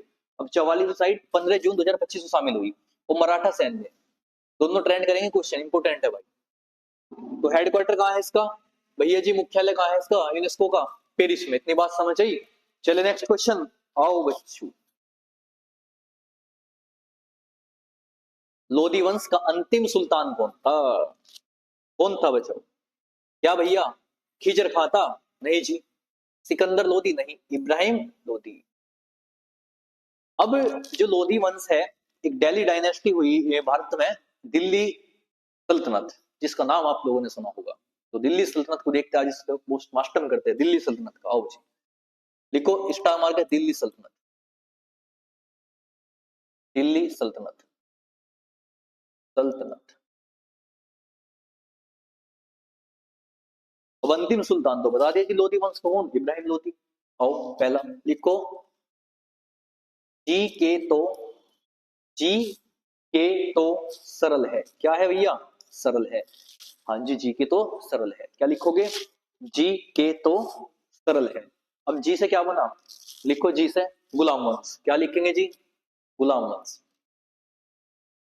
अब गुलाम वंश जो था, मैं आपको बताऊं, इसी गुलाम वंश का दूसरा नाम है, परीक्षा में अभी बना था, एसएससी सीएचएसएल परीक्षा हुई हाँ जी 24 वाली, उसमें देखे बना कि जो गुलाम वंश है इसका दूसरा नाम क्या है? तो बच्चों ममलूक वंश। क्या है? ममलूक वंश। तो गुलाम वंश। फिर लिखो खिलजी वंश। खिलजी वंश। इसके बाद लिखो जी तुगलक वंश। और एस से क्या बनेगा? सैयद वंश। और एल से लोधी वंश। तो सबसे अंतिम है, अंतिम तो है जी, वही बोल दिया फिर लोधी वंश हमारा। अब जो ये गुलाम वंश है, कार्यकाल लिखो 1206 से 1290 तक। खिलजी वंश का कार्यकाल बताओ आप मुझे। सबसे छोटा कार्यकाल रहा बच्चा इसका 30 वर्ष का, 1290 से 1320 तक। फिर तुगलक वंश का सबसे अधिक कार्यकाल 1320 से 1414, 1414 14 तक कौन रहा? भैया जी तुगलक वंश। इसके बाद आप मुझे बताओ सैयद वंश का। सैयद वंश कितना भैया? लिखो 1414 से कितना? 1451।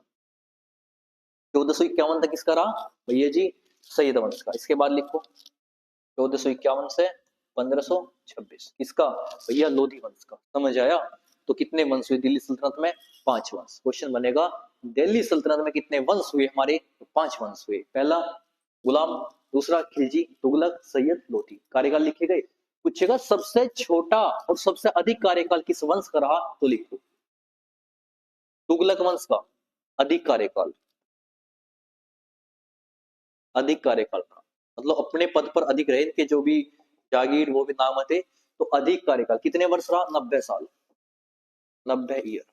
अब आओ तुगलक खिलजी पर, लिखो छोटा कार्यकाल, छोटा कार्यकाल कितने वर्ष का बच्चा, 30 ईयर का रहा। तो आप मुझे बताओ जो गुलाम वंश है इसका दूसरा नाम क्या बताया मैंने अभी, ममलूक वंश, ममलूक वंश। तो गुलाम वंश के संस्थापक कौन हुए, लिखो गुलाम वंश के फाउंडर,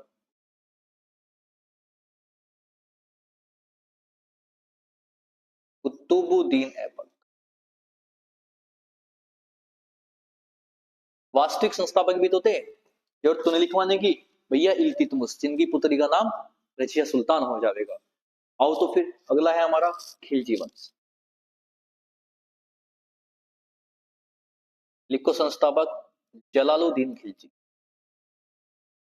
जलालुद्दीन खिलजी। अच्छा क्वेश्चन बना, यूपी पुलिस 2024 अगस्त में परीक्षा हुई थी ना, पूछा गया कि जो हमारा खिलजी वंश है उसके संस्थापक कौन है, जलालुद्दीन खिलजी। लेकिन अगर पूछे कि सबसे कृतव्यमान शासक कौन रहा, अलाउद्दीन खिलजी, तो इसके बाद लिखो जी कौन सा है फिर, तुगलक वंश, भैया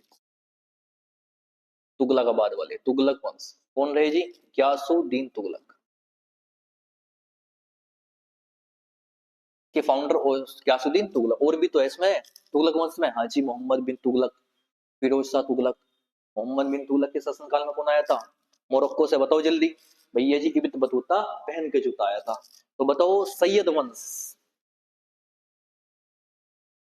कौन है जी, खीजर खान, खीजर खान। और अंतिम में हमारा लोधी वंश, लोधी वंश से कौन है, बहलोल लोधी, बहलोल लोधी। अब ये सिकंदर कौन है जी, इसी सिकंदर ने तो, ये लोधी वंश का भी एक शासक रहा, इसी सिकंदर ने 1504 में आगरा शहर की स्थापना करी। 1504 में क्या करा, आगरा को बसाया, आगरा को बसाया, और बसाने के साथ में इसने अपनी राजधानी बना ली थी आगरा को, किसने, इस सिकंदर ने। तो आगरा को राजधानी बनाया, कैपिटल बनाई, अपनी राजधानी बनाई आगरा। अब जो इब्राहिम लोदी था अंतिम सुल्तान था, इससे पहले कौन थे, इसके बाद कौन आए, इसके बाद में आए मुगल भारत। पूछेगा दिल्ली सल्तनत ने अपना शासन कब से कब तक करा, लिखो 1206 से 1526, क्योंकि 1526 में पानीपत का प्रथम युद्ध हुआ 21 अप्रैल 1526 को, बाबर और इब्राहिम लोदी के बीच, जिस बीच में इब्राहिम लोदी की हत्या हो गई थी और दिल्ली सल्तनत का खात्मा हो गया था। वो दिल्ली सल्तनत जो नस्ते नाबूद होकर गिर पड़ी थी, इसके बाद में मुगल भारत में आए। तो जो 1206 से 1526 का टाइम पीरियड रहा, इस बीच में 320 साल तक दिल्ली सल्तनत ने अपना कार्य किया। Question complete. नेक्स्ट क्वेश्चन है हमारा क्वेश्चन 18। भारत में संविधान सभा के चुनाव हुए कब हुए, भैया जी जुलाई 1946 को हुए। बताओ संविधान सभा की गठन कब हुआ, संविधान सभा का गठन लिखो 6 दिसंबर 1946 को। संविधान की पहली मीटिंग लिखो, संविधान की पहली बैठक कब हुई, 9 दिसंबर 1946 को। किसने, अस्थायी अध्यक्ष चुने गए थे कुछ दिन को, और सबसे पूरी संविधान सभा में सबसे बुजुर्ग व्यक्ति थे कौन, डॉक्टर सच्चिदानंद सिन्हा, जो पहली मीटिंग के अध्यक्ष चुने गए थे। क्या नाम था, अस्थायी मतलब कुछ दिन को, डॉक्टर सच्चिदानंद सिन्हा, सच्चिदानंद सिन्हा। आओ इसके बाद सेकंड मीटिंग, पहली होगी जी भैया, पहली होगी। सेकंड मीटिंग, सेकंड बैठक कब हुई, 11 दिसंबर 1946 को। इस अध्यक्ष कौन बने, अब स्थायी नहीं है, अब अध्यक्ष ना बच्चा अस्थाई नहीं स्थाई बने। अब कौन बने भैया जी? डॉक्टर राजेंद्र प्रसाद। और जब ये स्पीच दे रहे थे तो डॉक्टर राजेंद्र प्रसाद को वहां पे सरोजिनी नायडू बैठी थी। तो सरोजिनी नायडू बोली कि इस व्यक्त की इतनी तारीफ की जाए कि सोने की कलम और क्या भैया शहद की साई भी कम पड़ जाएगी। इस व्यक्ति की तारीफ में डॉक्टर राजेंद्र प्रसाद की। इसके बाद थर्ड बैठक कब हुई भैया? 13 दिसंबर 1946 को। पीटी नेहरू। क्या करा पीटी नेहरू ने भैया? उद्देशिका की मांग कर दी थी। क्या कर दी थी 13 दिसंबर को? देखो उद्देशिका की मांग। अब उद्देशिका क्या थी? उद्देशिका की मांग थी बच्चा जो हमारा भारत है, अगर आपको किसी भी देश के बारे में जानना है सबसे पहले उसका संविधान पढ़ लो। और पूरा संविधान नहीं पढ़ा जा सकता क्योंकि हमें पता है कि संविधान किसी भी देश का हो थोड़ा सा लेंथ तो हो गई। तो किसी भी देश का संविधान पढ़ने से पहले उस देश की प्रस्तावना पढ़ लो। क्या पढ़ लो? उद्देशिका प्रेम्बल पढ़ लो। एक पेज की प्रेम्बल है जैसे हमारे भारत की कि हम भारत के लोग, भारत को स्वतंत्र गणतंत्र राजतंत्र, इस प्रकार में। तो उद्देश्य यानी प्रस्तावना, क्या बोलेंगे इसे? प्रस्तावना की मांग किसने करी? पीटी नेहरू ने। कौन सी बैठक में? तीसरी बैठक 13 दिसंबर 1946 को। क्लियर इतनी बात? पूछेगा पूरी संविधान सभा के अध्यक्ष कौन रहे थे? Doctor Rajendra Prasad. Next question है साथियों, क्वेश्चन नंबर 19 है, ग्रेट बात की खोज निम्नलिखित में से किस सभ्यता में हुई? स्विमिंग पूल पूछ रहा है। आज कल स्विमिंग पूल हमारी जो आज की जो हमारी पारंपरिक भाषा है वर्तमान की, उसमें स्विमिंग पूल बोल रहे। तो किसने कब हुई बच्चा? लिखो किसमें हुई थी भैया जी? मोहनजोदड़ो में। मोहनजोदड़ो में। क्या है इसका मतलब? यह सिंधी भाषा का शब्द है। यह सिंधी भाषा का शब्द है। इसका अर्थ क्या है? तो फिर लिखो अर्थ है इसका, मोहनजोदड़ो का अर्थ है मर्तकों का टीला। मर्तकों का टीला।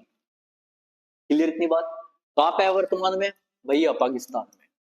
ये कहां है? हड़प्पा पाकिस्तान में। ये कहां है? चनहुदड़ो भैया जी? पाकिस्तान में। ये कहां है भैया जी? गुजरात में।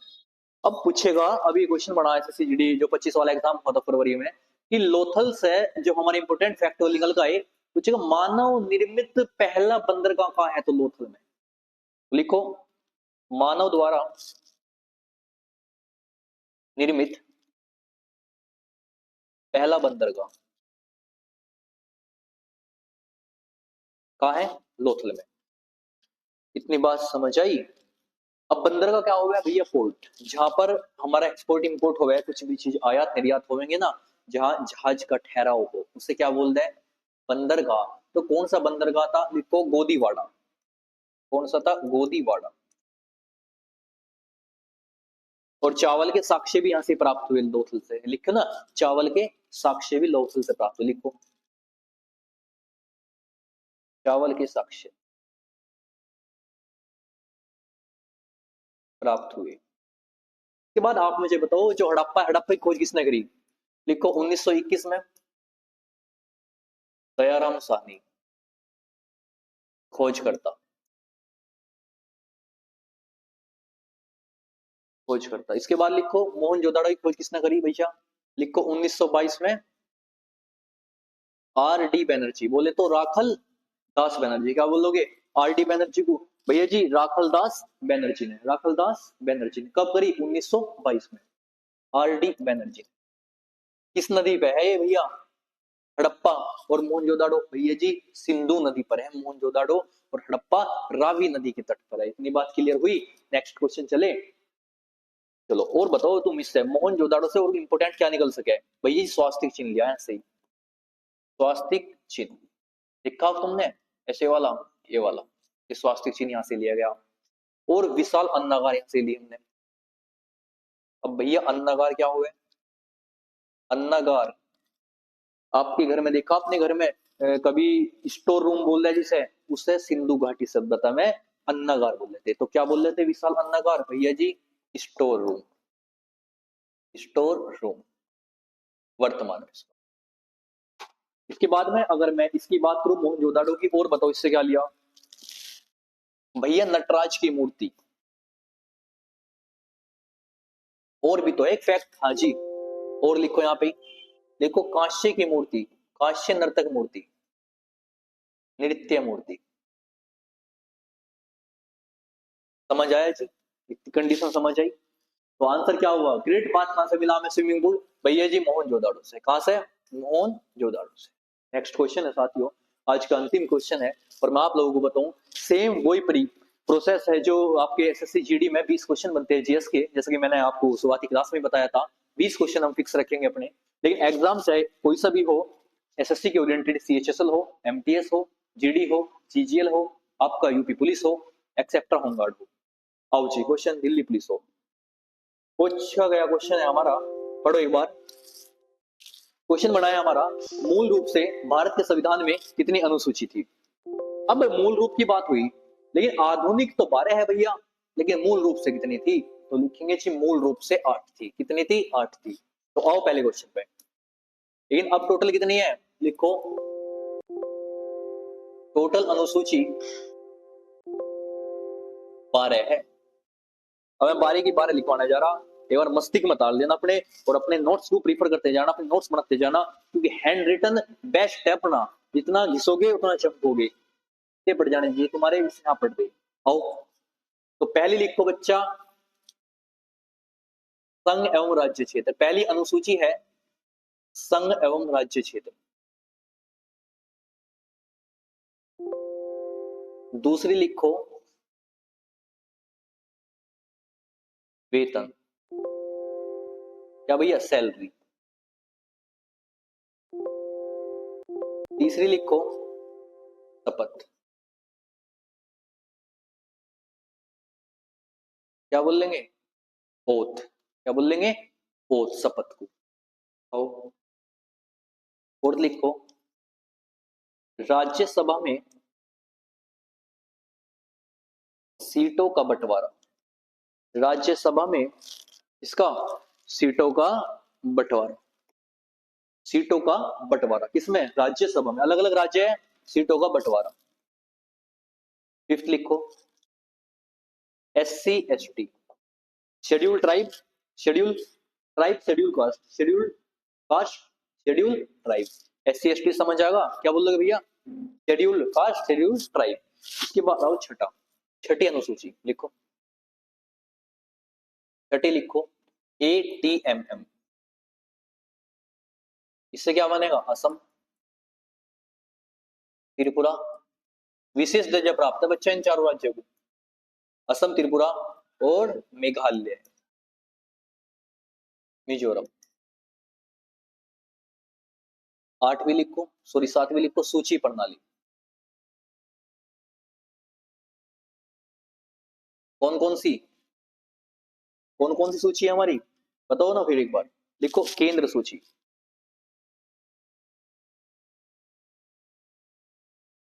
लिखो राज्य सूची,